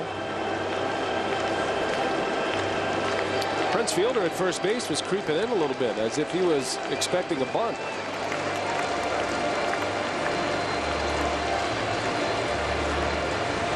Well, even with the bag on Spilborgh's, and that's a bit of a surprise. Maybe thinking he might push one toward second base to advance the base runner, stay out of the double play. If Spilborgh's a .314 hitter, I doubt he's going to be bunting. No, especially down 3 runs. Fielder is backed up a little bit, and Sabathia even in the count, 1-1. Spilborghs has been Clint Hurdle's best pinch hitter this year. Leads the club with 9 pinch hits, but in the starting lineup tonight in right field for Brad Hawpe. Hawpe, a left-handed hitter. Rockies certainly showing their patience here in this inning. Oh, yeah, that's a pretty good pitch. I mean, that's the pitch that Ricky Weeks got rung up on early in the ball game. He had bat where he was able to get the double, but that pitch didn't miss by much. That's not low. 2 on, nobody out for Colorado. 2-2.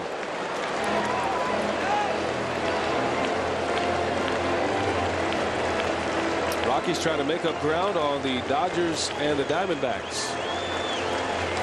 Brewers start the day 4 back of the Cubs. Cubs are at home tonight against Cincinnati.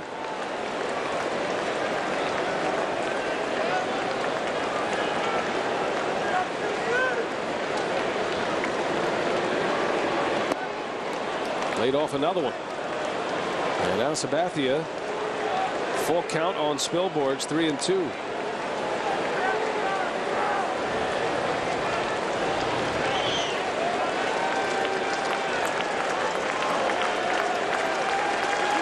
Now trying to help him out. Lays off again. Back-to-back walks. The Rockies aren't biting, and they have the bases loaded with nobody out here in the 6th inning. Yeah, really getting a good look right now at that Sabathia slider. I mean, early in the ball game, they're having a really tough time with it, but since their second at bat against CC Sabathia, they've been able to lay off that pitch down in the strike zone. And big league hitters do a very good job of making adjustments. Sabathia's only had 2 3-up and 3 down innings, and the Rockies have had scoring opportunities quite a bit tonight. Hey, McDonald's Big Mac Mondays are back. Collect 4 Big Mac box tops and get 2 Terrace Reserve seats free when you buy 2 tickets of equal or greater value. That's redeemable at the Miller Park ticket windows and subject to availability. Yorvi Torrealba will bat with the bases loaded, nobody out. Rockies in this position for the 2nd time tonight. 4-1 the Brewers lead Colorado, but the Rockies threatening here big time in the 6th. And Torrealba shoots one down the line. That is a fair ball and trouble. Holiday scores. Atkins will score. And it is a 2 RBI double down the right field line. It looks like Spilborghs is hurt. He had a great chance to score, but he pulled up lame between 2nd and 3rd. And a good at bat by Torrealba, picking on the first pitch, a pitch away from, and just slicing it inside the right field line. Sabathia getting that pitch up in the zone a bit, and Torrealba able to take it to the opposite field. That's a nice at bat. Got on top of it, all the way down in the corner, and Spilborghs certainly would have been able to score had he not come up lame. Right before he hit second base, holding his side, and had that not happened, we'd have a tie game. Well, Spilborghs taken out, and more injury troubles for the Colorado Rockies. Well, they have been really hurt by the injury bug this year. Clutching at his left side there. Kind of a freak injury when you're running the bases, huh? Scott Podsednik will pinch run, the former Brewer. Yeah, you don't see that very often, huh? David Ariski, another former Indian, getting loose. Sabathia with 2nd and 3rd now, nobody out. Tying run at 3rd base, the go-ahead run at 2nd.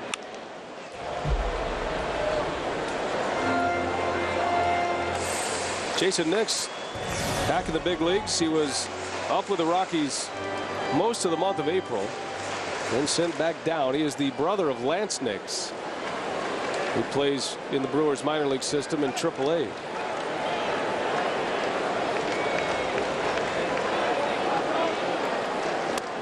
Chase one. 0-2. Jason Nix had 14 home runs in 56 games in AAA. His brother Lance is now the Brewers minor league home run leader now that Laporta is gone. Lance has hit 15 home runs. Pretty good power in the PCL from the Nix brothers. Yeah, one right-handed, one left-handed.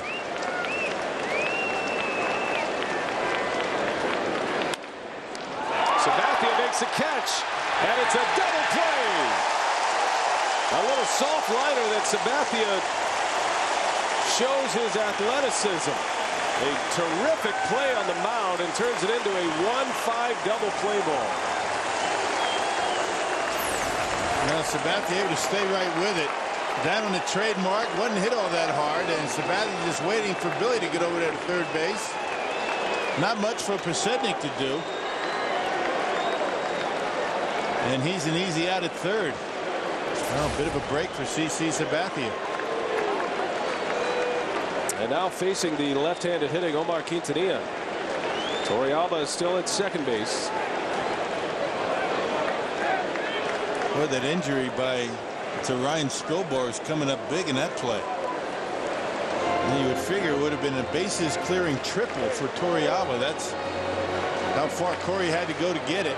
Instead, the Brewers still have the lead and the man at second.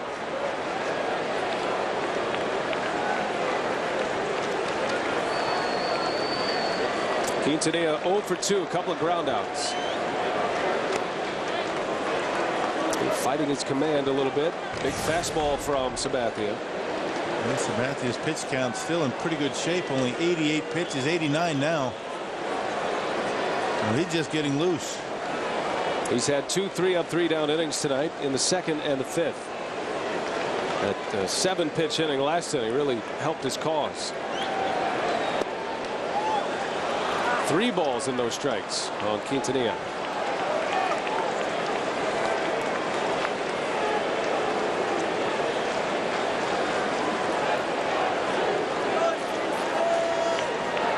Four walks tonight for Sabathia.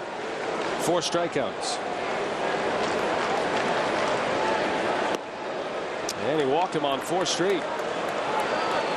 So Quintanilla draws the walk, and now Clint Hurdle will go to the bench here. The pitcher spot coming up. And Hurdle going to take a shot with his big left-handed slugger, Brad Hawk.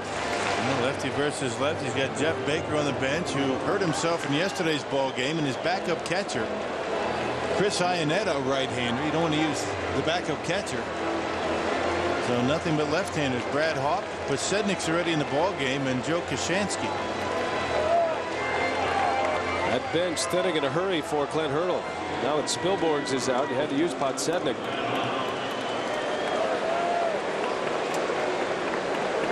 So the matchup in favor of Sabathia, but Hawk, a dangerous hitter. 13 home runs this season, 39 runs batted in. And that's going to mean the end of the day for Mark Redmond, who goes 5 innings and gives up 5 runs, 4 earned. Brewers have to feel fortunate here in the 6th with a chance to get out of it with a lead. 2 on, 2 out. Breaking ball misses. 5 straight balls to left-handed hitters for Sabathia. Yeah, he just hasn't had very good command of that slider in the last couple innings. And missing down, missing away. And the Rockies laying off it.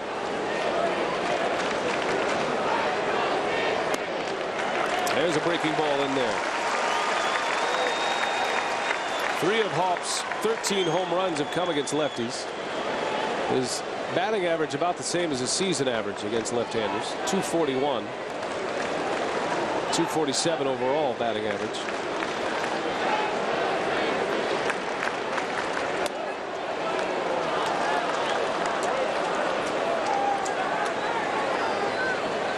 Quintanilla at first. And Torrealba at second. Torrealba had a big hit, 2 RBI double.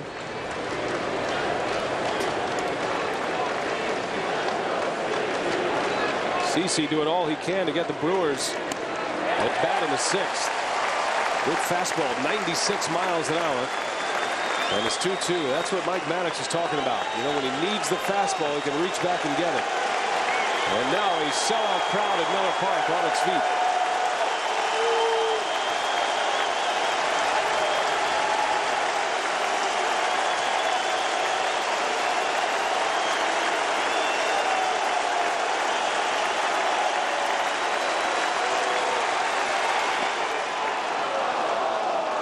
These Rockies hitters very patient.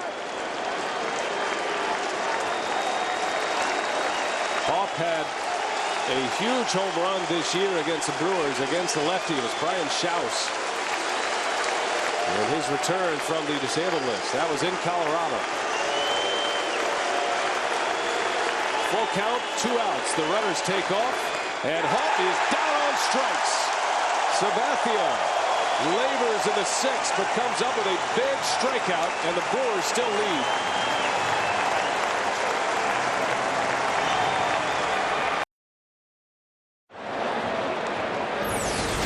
Milwaukee Brewers baseball on FSN Wisconsin is presented by Clements. When you run out of Clements, you run out of taste. By the Wisconsin Lottery and its family of instant scratch games. Odds are you'll like them. And by Aflac. Ask about it at work. Well, this one tightened up. The Rockies score twice in the 6th inning. Now 4-3 Brewers. Starter Mark Redmond pinch hit for in the top of this frame. So it's Matt Hergis who takes over for Colorado. Pretty good recovery for Mark Redmond. I mean, gave up 3 runs in the 1st inning, had men on base just about the entire time, but able to get through 5 innings.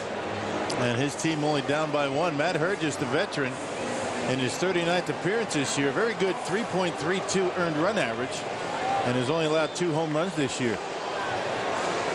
Brad Hoff stays in the game to play right. So that Clint Hurdle bench running empty right now. CC Sabathia talking it over with Mike Maddox. Pitch count still in pretty good shape. He really battled to get through that inning. And, you know, perhaps if it's not for the injury of Ryan Spilborghs after he rounded second base, this game would probably be tied. And then the line drive back to the mound that turned into a double play. Brewers dodging a major bullet in the top of the 6th inning. Corey Hart down the line. It's bobbled by Barmes. And no chance. Hart runs too well. And the Brewers have a lead man on here in the 6th inning. Well, Barmes having a rough time out there. He should have been his 2nd error of the ball game. They didn't give him an error early in the ball game. On that force out that Prince hit, that one off his glove, and by that time too late to get Corey Hart. So the Rockies coming in, one of the tightest defensive clubs in the National League, not playing all that well in the first 2 games of this series. Barmes making his first start at third base this year. A little bit of an adjustment from the middle infield, which is what he's used to. Now Billy Hall. Hart has great speed, a threat to run always.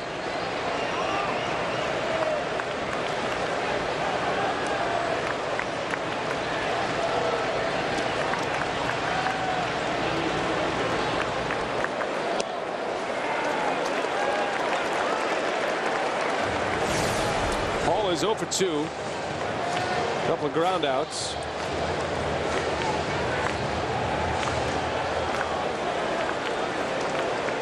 Trying to do some damage against a right-handed pitcher.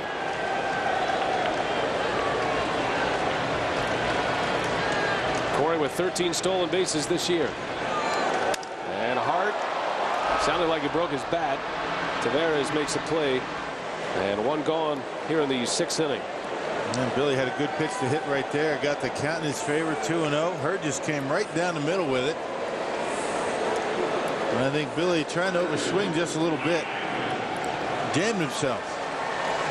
Well, it's been an interesting ball game as CC Sabathia comes out, has a good start, but you can tell, you know, this is a big emotional moment for him, and not quite the command that he normally shows. Well, on the breaking ball, I mean, he's walked, I think, 3 or 4 guys. I think I forget what it is, but you know, you could expect that. I mean, he's kind of charged up. He wants to please his sellout crowd, and you know, he's pitched well enough. He's got the lead, but the Rockies have been all over him in the last few innings. Colorado with 5 hits, 3 runs on 5 hits. Both clubs have committed an error. Mike Cameron bats. Actually 3 walks in the 6th inning for Sabathia, and he's walked 4. Make it 5. I'll get it right. Sabathia struck out his 5th man of the game when he struck out Hoff to end the threat for the Rockies. 1 1-0 to Cameron.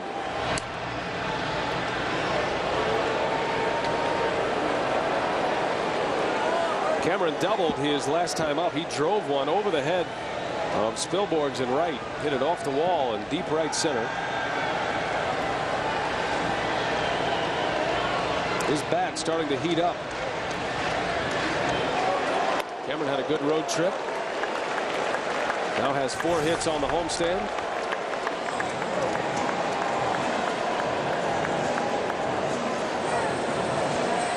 Now, when Mike's able to lay off that high fastball, ordinarily he's going to get a good pitch to hit down in the zone, and that's his bread and butter. Down in his zone, and he likes the ball in on him.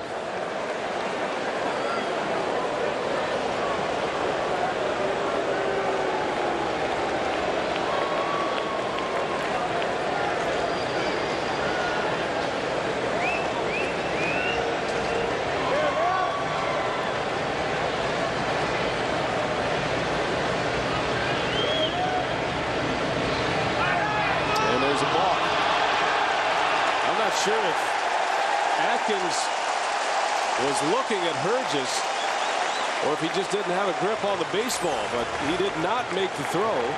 Atkins is looking. Yeah, he's right there. Just decided not to throw it. You can't do that. So a balk puts a Brewer in scoring position. Maybe he lost his grip. Cameron a chance to get a run back here in the bottom of the 6th inning.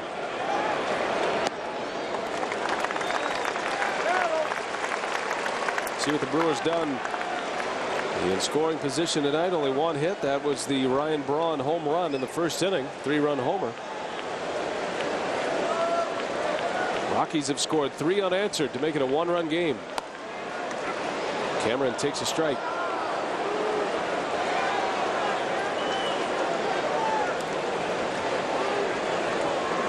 Herges made huge contributions for the Rockies last year in their playoff drive.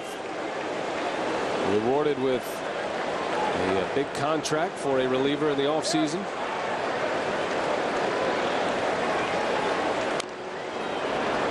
Not a hard thrower, but he has a very good changeup. You know, that changeup that he just threw Cameron on a 3-1 count. You can throw those off-speed pitches in counts like that, 2-0, 3-1. You're going to get a lot of outs. He's got a lot of friends and family here this week. He's from Champaign, Illinois, and always enjoys Milwaukee because he gets a chance to see a lot of his family. They drive up from Illinois. Got a decade in the big leagues. Full count to Mike Cameron.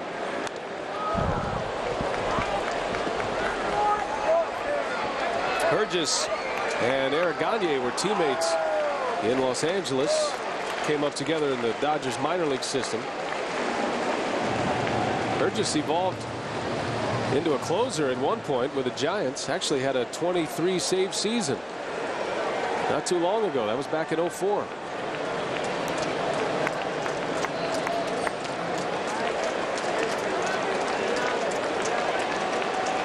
Again with a 3-2 pitch.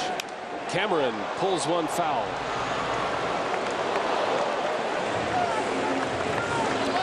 Tough to stay back on that changeup. I mean, Herges, just like CC Sabathia, has such good arm action on it. Looks like a fastball. Doesn't slow his arm down at all. And ends up getting to the plate at about 76, 77 miles an hour. That's why you pull him foul. You hit him hard. You can't keep him fair.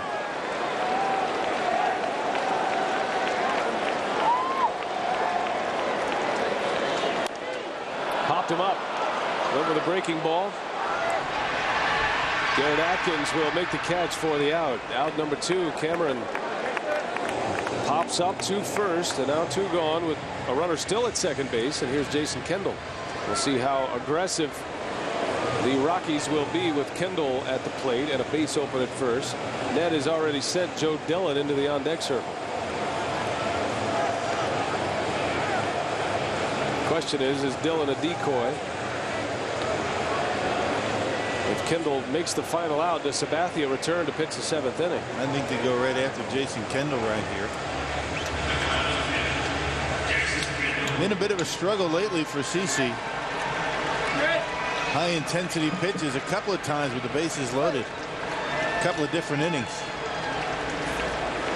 Looks like he might be done. Kendall trying to add to the lead here. Hard at second. Great speed. He's got a huge lead at second base. And Hurgis starts him with a strike. Matt Hurgis did not allow an earned run in the postseason last year. He's been a part of 2 playoffs runs with the Giants and the Rockies. He's never given up an earned run when it matters most.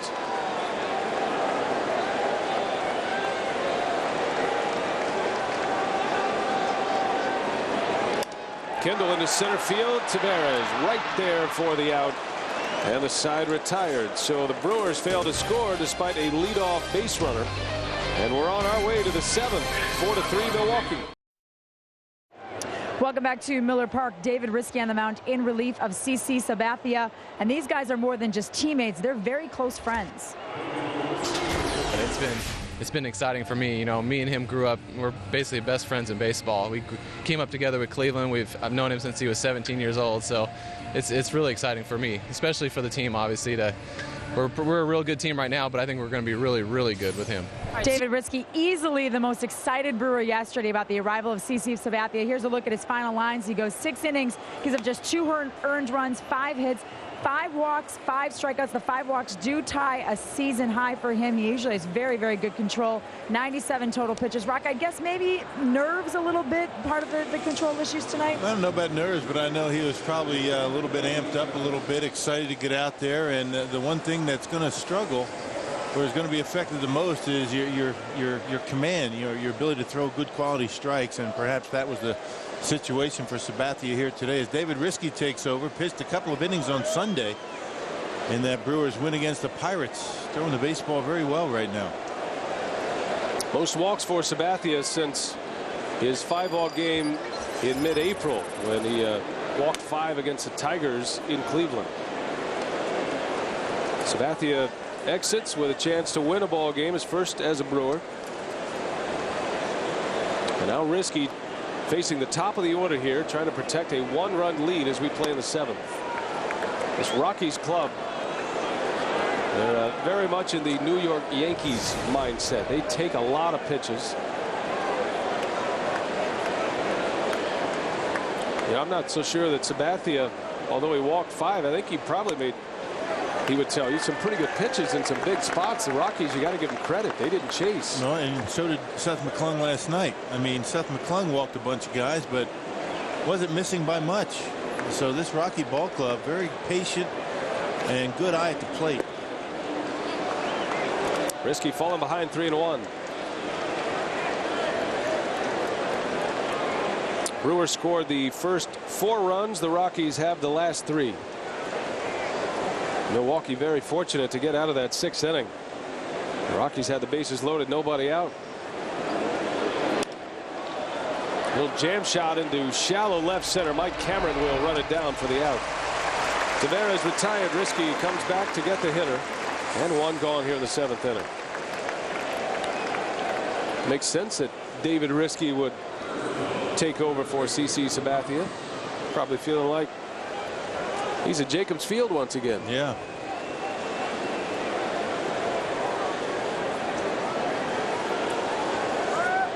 Quite an odd couple as very close friends, Sabathia and David Riske. Riske, a late round draft pick, had to fight his way through the minor leagues. Sabathia, all the talent in the world, a first rounder. And David recalls CC showing up in Double-A as a 17-year-old.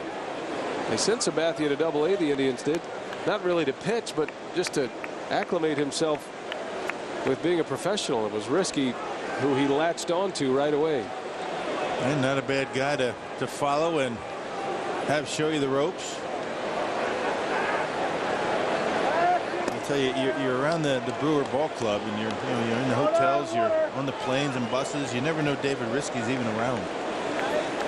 Pretty snappy dresser, though, I will say that.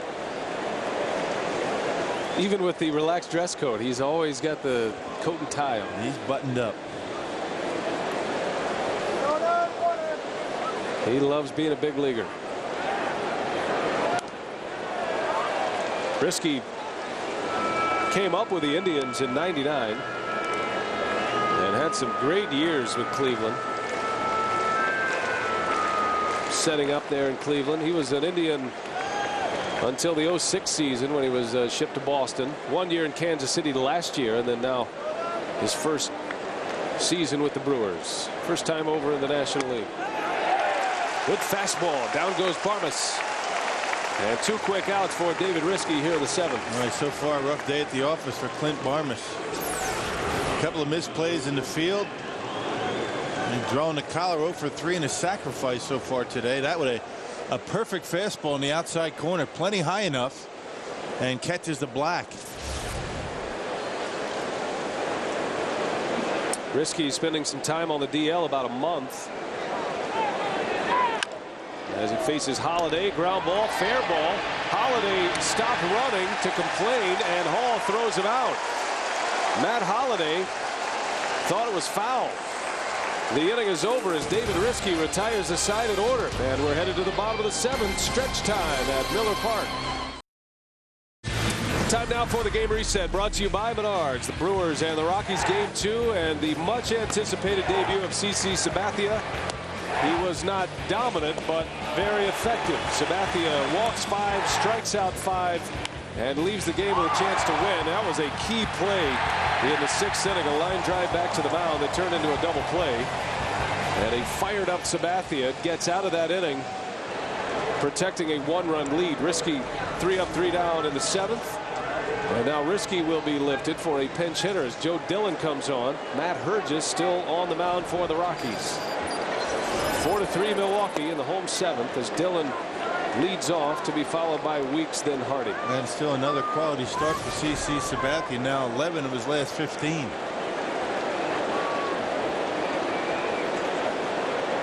Dillon 4 for 27 this year as a pinch hitter at the plate. Has 3 RBIs. Eric Gagne will be next. I'm kind of wondering, after Gagne's last 2 appearances, very effective, whether he would slide into that setup role. And pretty good evidence right there, isn't it? Yep, replacing Guillermo Mota, who has struggled lately. It has been a rough stretch for Mota. Gagne, 2 very good outings since coming off the DL, so Guillermo is going to have to fight his way back. Performance dictates the role, according to Mike Maddox and Ned Yost. Joe Dillon with a base hit. Rifles one right back up the middle. And the Brewers get a lead man on. A pinch hit single for Joe Dillon. Well, fastball, a little bit of movement, ending up right down the middle, and Joe Dillon does what you have to do, hit it right back into center field.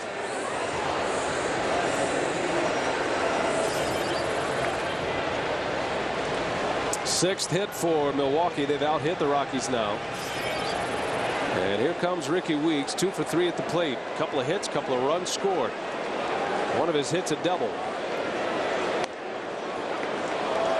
Oh, and that makes Ricky Weeks our McDonald's at the plate tonight, doing what he does. Gets on base, and when he gets on, he scores runs.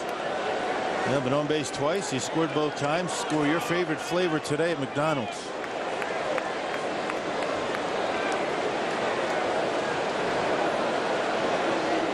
Weeks had only 1 hit on the homestand in 3 games prior to tonight. Actually squared up on one his last time up, lined out, but he hit it right on the barrel. Weeks in the 1st inning, sharp single to get the Brewers offense started, and then down the line for a double in the 3rd inning. Both times he was on, he scored. Scored 2 of the 4 Brewers runs.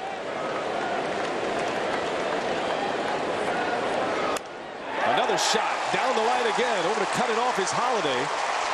And that will hold Joe Dillon at second base. That was a good play by Matt Holiday at left. And Ricky Weeks, a 3-hit game. Second time this year he has posted 3 hits in a game. And the Brewers in business starting the 7th inning. Well, Ricky really handling that pitch up in the strike zone. Another sinking fastball. Had a little bit of tail, stayed up. inner half of the plate, and Matt Holliday shading Ricky on the line, able to get to it before it gets to the wall.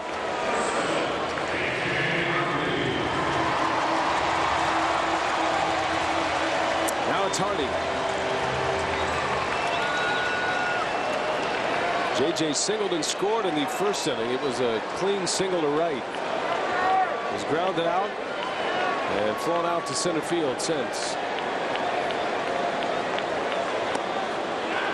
Looking to bunt the runners over here with Braun and Fielder coming up. Yeah, why not? Trying to stay out of that double play.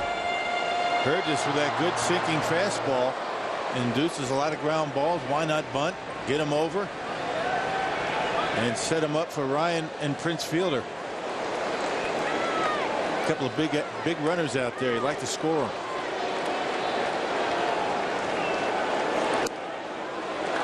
Hardy shows a good eye. 2 balls, no strikes.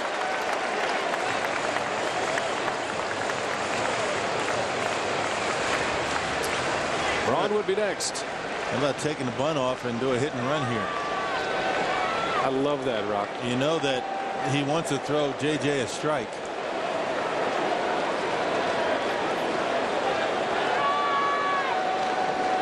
Bunt is off. Runners stay put, and it's ball 3. You were half right.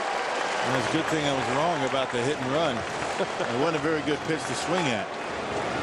That's why he's the manager. I'm up here in the Lowe's level. I like the fact you threw it out there, though. Yeah, why not? You know, in fantasy camp, that works every time. Yeah, I'd put it on. Hardy taken all the way right down the chute from Burgess. Jim Scanlon, some encouraging words for the slugger.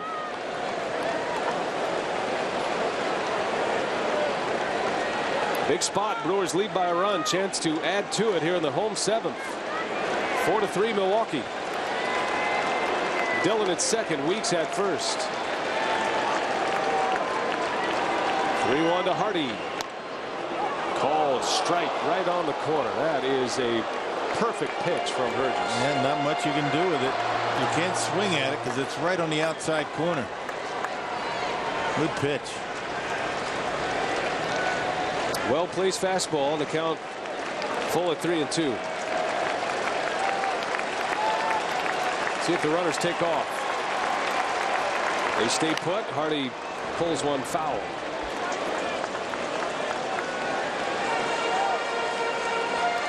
You just don't see Ned send the runners much.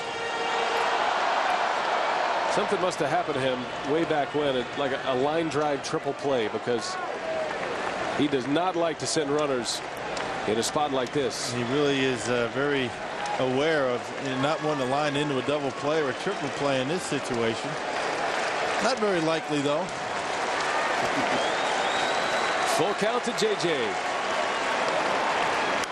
And he pops him up. That's foul. That'll get back in the seats. I remember one game, there was a post-game news conference, and there was a question, why didn't you send the runners? Nobody out, first and second. He goes, well, I gotta have to stay away from the triple play. And he was dead serious.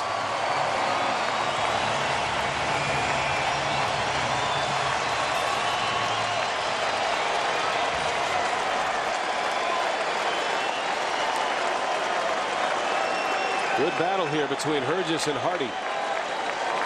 Burgess coming all the way back. Another 3-2 pitch on the way. And a strikeout. J.J. is gone. A fastball from Matt Burgess. The first out of the inning. Boy, not often does J.J. Hardy strike out. That pitch out of the strike zone, up and in. J.J. going after it.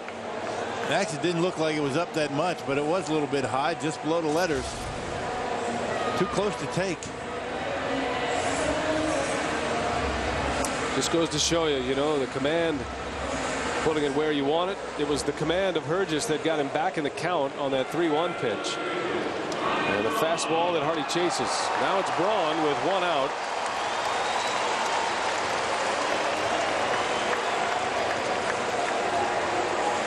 Clint Hurdle looking pretty relaxed. In a big spot here in the 7th.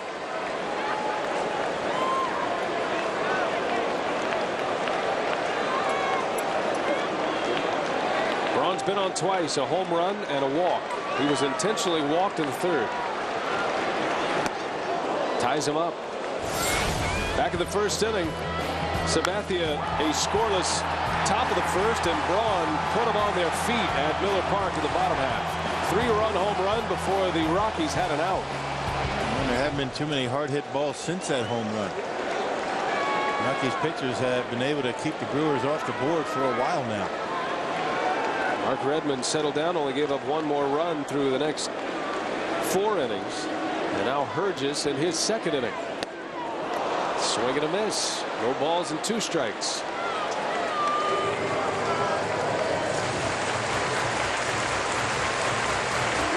Matt Herges, the kind of guy and the kind of stuff that leaves you doing just what Ned's doing right now. Is that sinking a lot? Does he hide it well? Well, that last one sunk pretty well. Got on top of it. That might have been the best one he's thrown.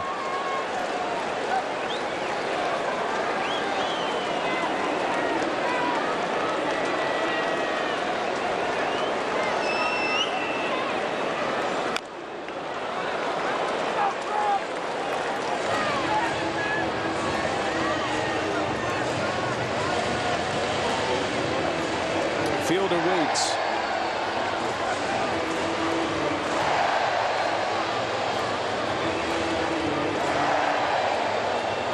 Clint Hurdle looking for the double play ball here from Herges. Everything down in the zone. He's got the great sinker. He gets a lot of ground balls when he's right. Braun rolled into 2 double plays yesterday. Both of them were hit sharply, though. No balls, 2 strikes. 2 on for the Brewers with 1 out. And Ryan strikes out, chased 1. Matt Herges strikes out Hardy, strikes out Braun, and now 2 outs for Fielder. Well, change up or something, maybe a BP fastball off the outside corner, well located. It's exactly when I want to throw it on 0-2. Don't want to make it too good, and Ryan just waves at it. Torrealba back to the mound, just as he did prior to Braun's at-bat. Fielder has had the knack for some big moments this year. Been a lot of talk about his home run production and it being down, but 8 of his 17 home runs have come in the 7th inning or later in some key spots. And hitting almost 400.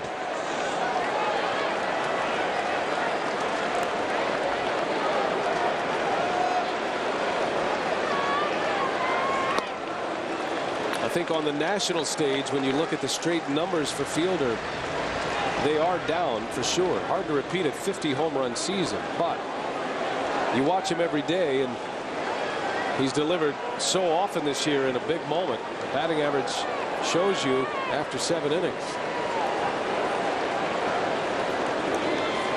And this certainly is a big moment. That gets away from Torrealba and both advance. And now we'll see if Herges will deal with Fielder with a base open at first now and go to Hart. And talking about a guy that comes up in big moments, a guy on deck as well. Now they might put him on just because Prince has the count in his favor, 2-0. And Torrealba, I don't know, got it, but home plate umpire blocked it for him. And they will walk Prince Fielder. So the wild pitch takes the bat out of Fielder's hands, but the way Corey Hart's been swinging the bat this year, this is exactly the spot the Brewers would like to be in.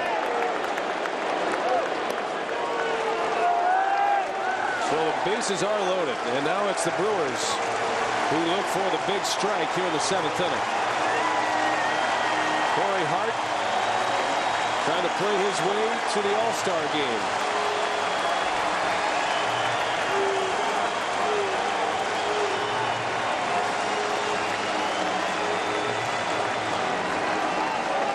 Now, Corey Hart has done such a nice job in the last couple of weeks, particularly on his homestand, and making adjustments as the ball is on its way to home plate. Check out Corey. Looks like he wants to take one to the opposite field. All of a sudden, the ball has a little bit of movement. It ends up inside and rips it right down through the middle. And last night, making a nice adjustment on a pitch away. Just able to reach out there with those big, long arms and hit a pitch into center field that was clearly about 3-4 inches off the outside corner. So plate coverage, no problem for Corey Hart. He is the best the Brewers have in a spot like this. A .357 hitter with runners in scoring position. Bases loaded, 2 outs for Hart. His batting average exactly the same with 2 outs and runners in scoring position. A .357 hitter. He's got 15 hits this year with the clutch 2-out run producing hits.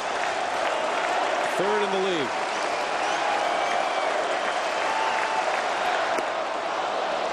Sweeping breaking ball from Hergis. Boy, I haven't seen too many of those in the last couple innings. All of a sudden breaking it out when he needs it most.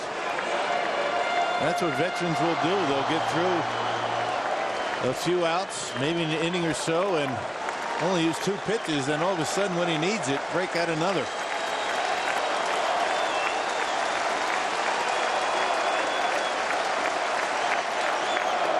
Almost hit him. First pitch, a narrow miss. And it's 2 balls and a strike. And maybe a little bit too high for Corey to take one for the team right there. I don't know how it missed him. The ball up there, you just instinctively get out of the way. Bases full of Brewers. Good speed at 3rd and 2nd. Another breaking ball. Well, you really see how Hergis goes to work. You know, pitchers call it rocking the boat of the hitter. Coming inside, outside, you get him, you know, all 4 quadrants, up, down, in and out. Yep, he'll show you the fastball, but most times he's not going to want to throw it for a strike. He wants to get you out with the off-speed stuff. If you lay off of it, that's when you can get a good pitch to hit. Brewers lead by a run, 4-3 here in the home 7th. Toriyama bluffing inside, and Hart takes a ball and now nowhere to put him.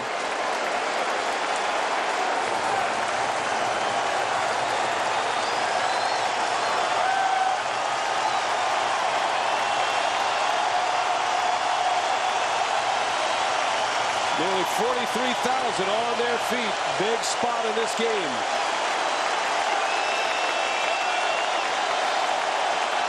Full count, 2 outs.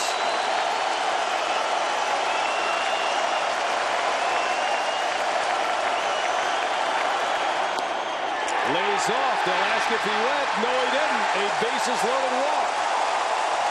And the Brewers, with their 5th run, Hart gets an RBI the easy way.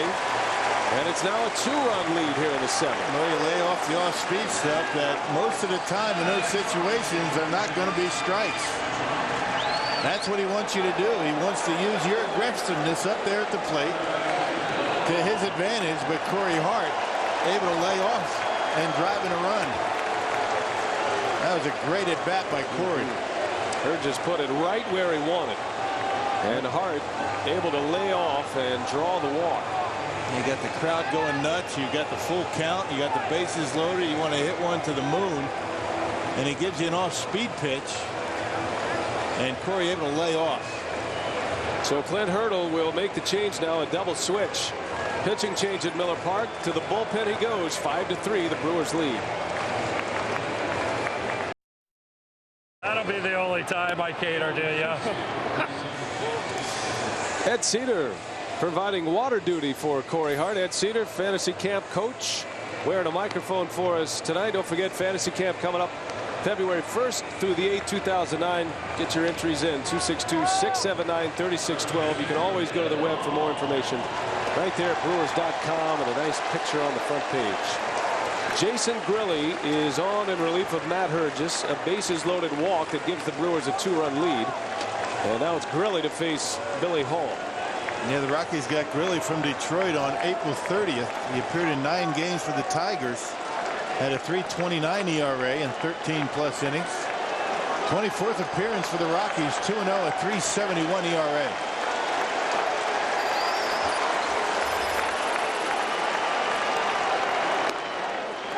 Hall hit 2 Grand Slam home runs last year. The Brewers as a team hit 8. Garrett Atkins goes from 1st to 3rd as Joe Kashansky enters the game on the double switch at first base. Young rookie over at first.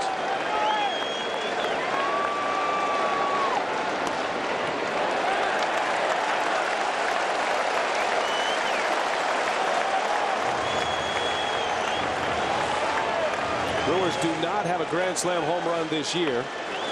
Both of Hall's came last season.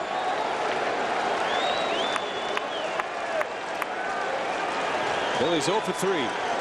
Bases loaded, 2 outs. And he shoots one to left, a base hit. Weeks will score. Here comes Prince. He's coming to the plate. It's cut off. Fielder scores. Hart stays in a rundown long enough to get the run in as the inning ends at third base. Great base running by Hart as Billy Hall delivers. Billy with 2 RBIs and the Brewers a 3-run 7th. Well, Billy Hall coming up big. He got the count in his favor, able to get a base hit to left. Some aggressive base running and base coaching by Dale Swaim at third base. Bases loaded. You got Prince at second. Not the greatest speed in the world. Now watch the throw from the left fielder out there. Now this ball would have ended up in this direction over here. It was offline, and that's why they had to cut it off. They get Hart in the rundown. It'll be a 7-5 to 4-5. Put out. Some good base running by the Brewers. And if Corey Hart keeps running, he runs right into the tag, and it would have been close for a fielder to score when the tag was put on. Hart stays in the rundown long enough, and the Brewers take a 7-3 lead.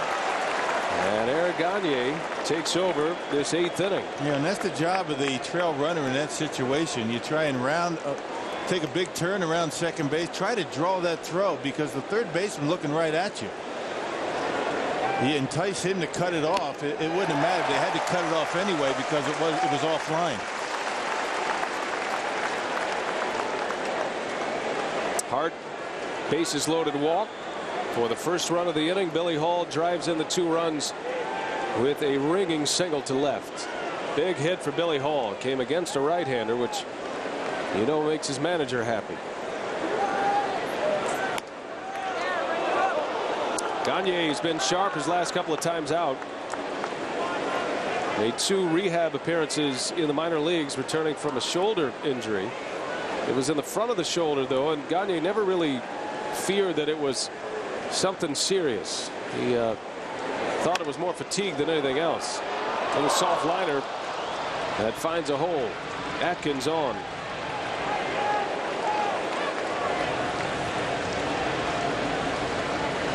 Lead single for the Rockies. How about our carsoup.com email the booth question from Fred in Lake Mills?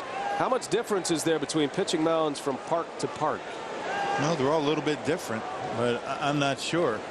I mean, I've never been out on a pitching mound, never pitched, but I would imagine there's different slopes. I mean, every mound has to be, the pitching rubber has to be 10 inches above the level of home plate, whether that's sloped in the infield or it's flat and then goes up dramatically. It's different in every ballpark. That's why some ballparks, some mounds in different ballparks look steeper and higher than others. It's just a matter of the slope, and you have to get used to it. Well, a timely question with CC Sabathia making the switch from the American League to the National League in a mound that he's a little bit familiar with. He's pitched here at Miller Park once each of the last 2 seasons. And you wonder why certain pitchers pitch well in certain ballparks. That may be the reason. They like the mound.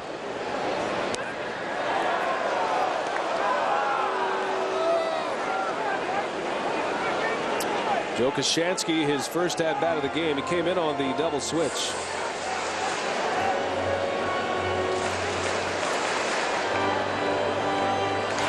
Talented young rookie getting a chance in the big leagues now with the injury to Todd Helton. Helton went on the DL Friday with a back injury. Rockies are hoping to get him back after the All-Star break. Koshansky has big power, but what he showed last night is that he'll chase a little bit. And particularly fastballs up in the zone when he's down in the count. And that was a 1-1 fastball that was up around neck high.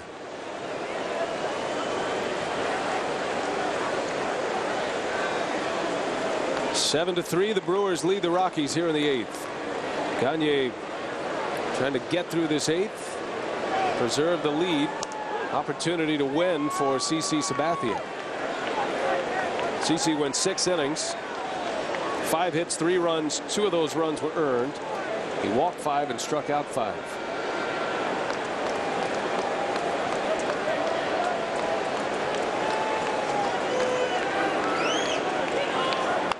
On the ground, chance for 2. Weeks to Hardy. JJ's gun to first in time. Double play.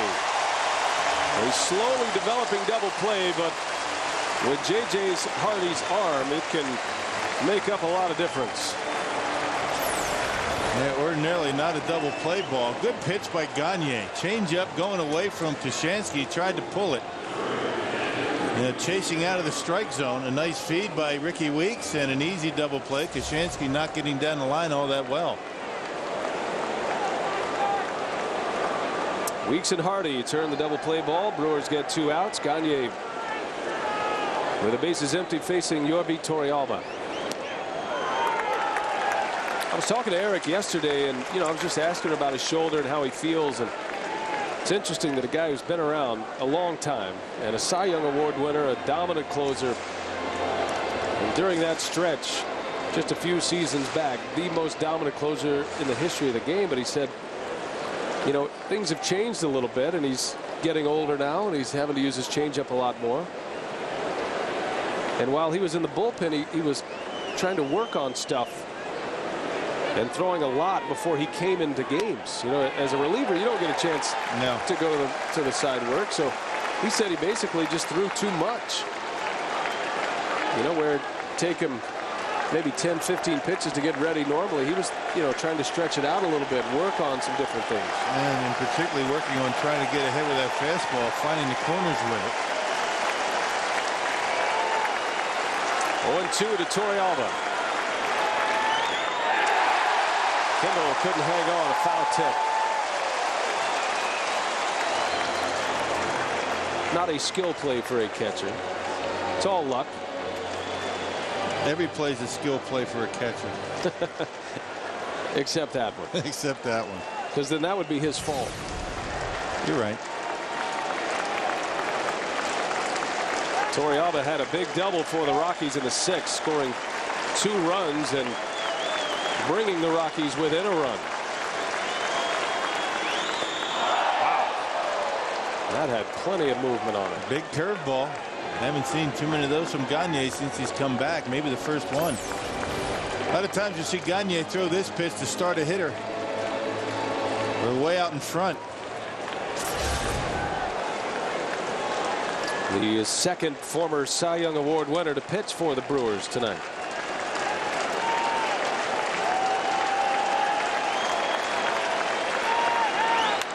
Fastball sharply hit to Weeks. He's got it on a hop. And the inning ends. A leadoff single, but a double play ball. And a nice play by Weeks at second base. Brewers coming up in the 8th. 7-3 our score. Craig and Davey back with you at Miller Park. You can text our broadcast via U.S. Cellular. There's the short code 99693. Davey all set to answer some questions coming up on our Brewers Live postgame report, which we're getting ready for. And we'll be down on the field. And hopefully, if the Brewers hang on, we'll hear from CC Sabathia making his Brewer debut here. And obviously in good position to win this game. Talk about from the get-go what you thought, your impressions of the big fella, last year's Cy Young Award winner out on the mound, Davey. Well, Greg, I thought he came out pretty good. He was a little nervous at first, but the thing about it, he pitched very well, had a good sharp breaking ball, his slider.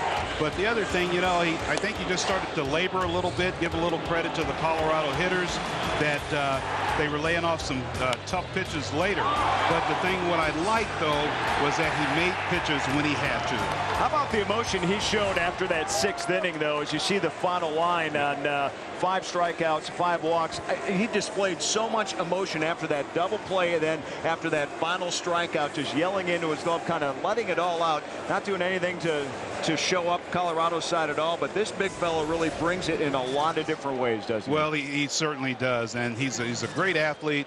But the thing too is that he was just showed that emotion, and I think the fans really loved it. Yeah, they like the competitiveness, and the Brewers up 7-3. We've also got an on-field instructional coming up with Davey and Bill on our Brewers Live post-game as well, and that's how to properly field pop-ups, the proper defense along the way. We saw that a little bit in last night's game, so looking forward to all that coming up in a few minutes. Brian.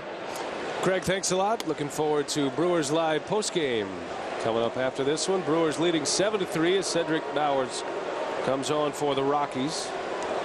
Bowers, the fourth pitcher used by Clint Hurdle. 7-3 Brewers on 8 hits as Mike Cameron leads off.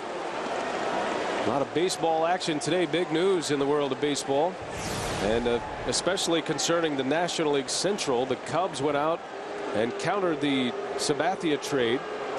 They acquired Rich Harden, and Chad Godin from Oakland today gave up 4 players. Also, Brandon Webb, 6 scoreless innings, Rock, for his 13th win of the year. 13 wins prior to the All-Star break. Not too bad.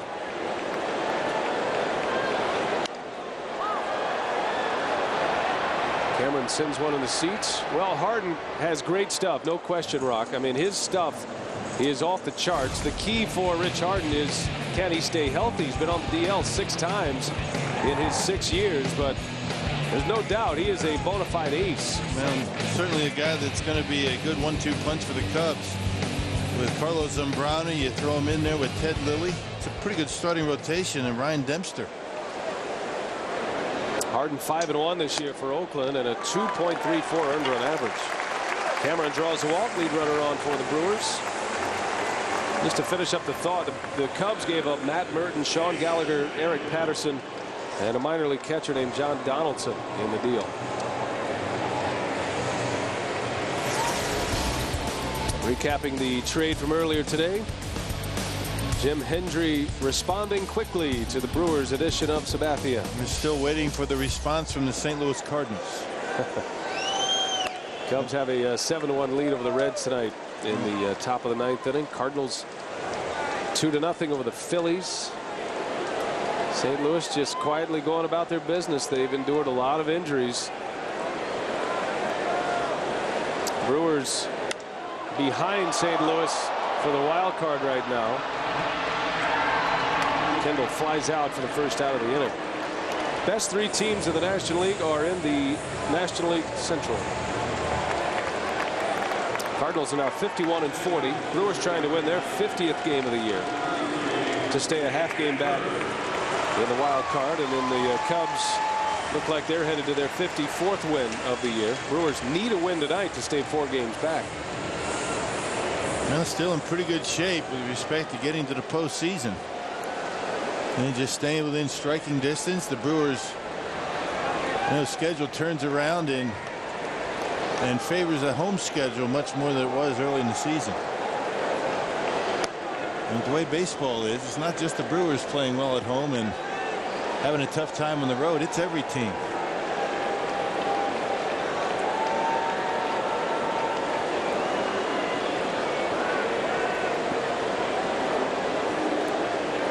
Gabe Kapler pinch hitting for Milwaukee. It was a pinch hitter who started the rally in the 7th when Joe Dillon, a pinch hit single to lead off the 7th inning.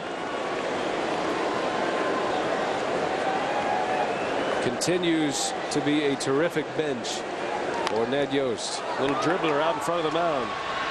Bowers throws out Kapler for out number 2. Cameron advances to second base.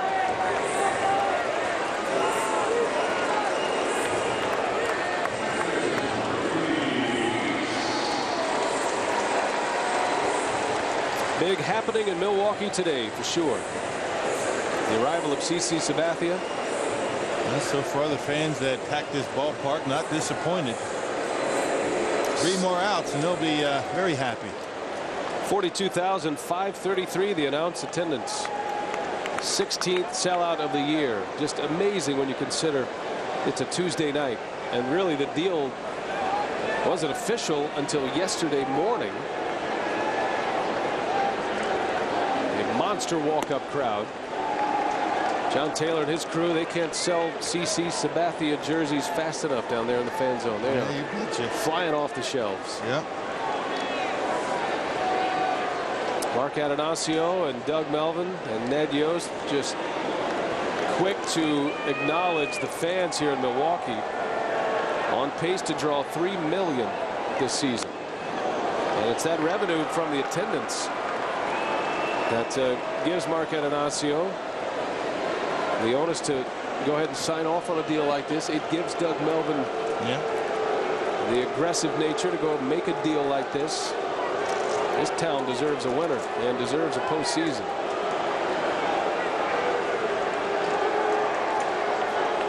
And now the guns are in place.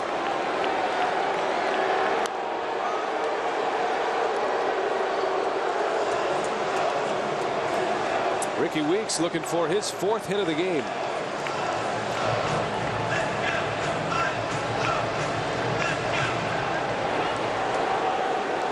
It would be Ricky's first 4-hit game of the year if he can deliver here. Base hit should score a run. The Brewers leading 7-3 here in the bottom of the 8th.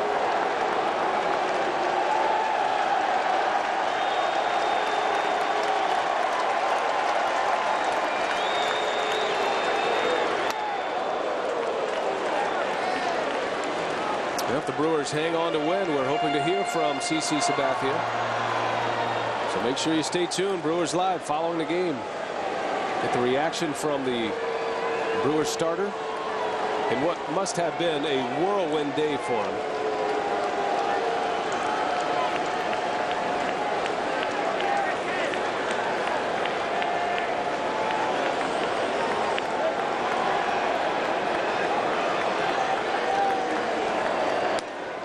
Ricky down on strikes, and the inning is over. Bowers comes on and posts a 0 in the 8th. We head to the 9th. Last call for Colorado. 7-3. Milwaukee Brewers baseball on FSN Wisconsin is presented by Toyota. Visit ytundra.com to find out why the Toyota Tundra is a great way to keep moving forward. And by Miller High Life. Good honest beer at a tasty price.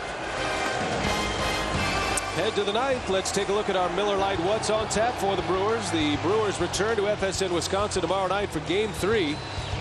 Ben Sheets will take the hill in his last start before the All-Star break, and we'll be looking for win number 11. You can catch all the action in high definition, starting with Brewers Live at 6:30 right here on FSN Wisconsin. Great night at the ballpark. Roof is open. Beautiful summer night after some rains came through this afternoon. Able to open the roof prior to the ball game, and now Brian Schaus ready to try to finish it out in the 9th inning.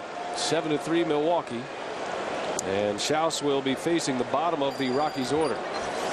Another 3-run 7th inning for the Brewers. Really a little bit of a sigh of relief for Ned Yost not having to use Solomon Torres, at least not yet. Single innings by Risky, Gagne, and hopefully Brian Schaus to put an end to this one here tonight.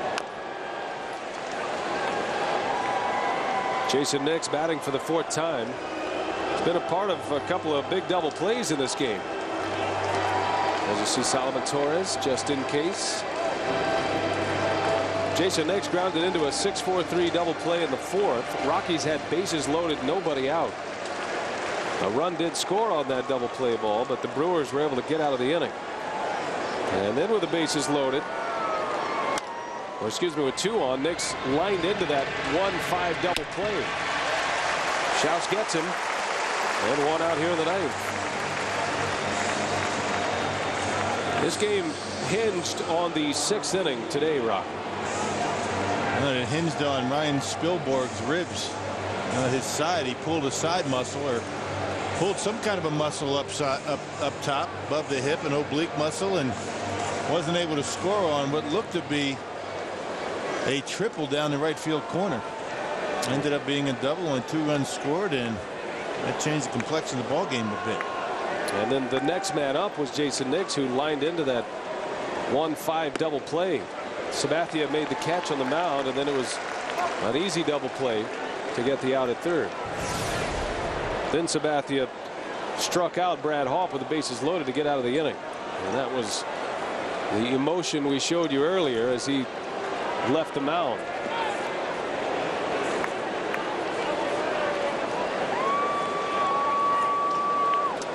Schaus with Omar Quintanilla, who has seen nothing but left-handers in this game. Sabathia walked him back in the 6th. Little chopper.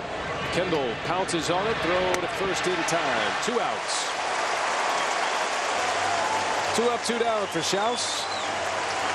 Ricky Weeks, our Dodge player of the game at this point. 3 hits, 5 at-bats, 2 singles, a double, and Rock, every time he was on base, he scored a run. Well, that's pretty much the way it goes for Ricky Weeks. He gets on, somebody drives him in. And you just hope the rest of the way Ricky's going to be a little bit more consistent at getting at first base. Rockies down to their last out here in the 9th. And a sellout crowd on its feet. Hawk to first. Fielder's got it. He'll take it himself. And a memorable night here at Miller Park comes to a victorious end as the Brewers win it 7-3 over the Colorado Rockies. CC Sabathia, his first National League victory in his debut game with the Milwaukee Brewers. What a day it was today. The Brewers keep pace with the Cubs and the Cardinals, and even this series at 1 game apiece. 7-3 the final. Time now for Brewers Live. Let's send it out to Craig Deshawn and Davey Nelson. Okay, Brian and Bill, thanks very much. Coming up on Brewers Live, big show. You won't want to miss it. We're going to hear from the big fella, the newest Brewer, CC Sabathia, after his first win. Also from Ned Yost, preview tomorrow's game with Ben Sheets on the hill.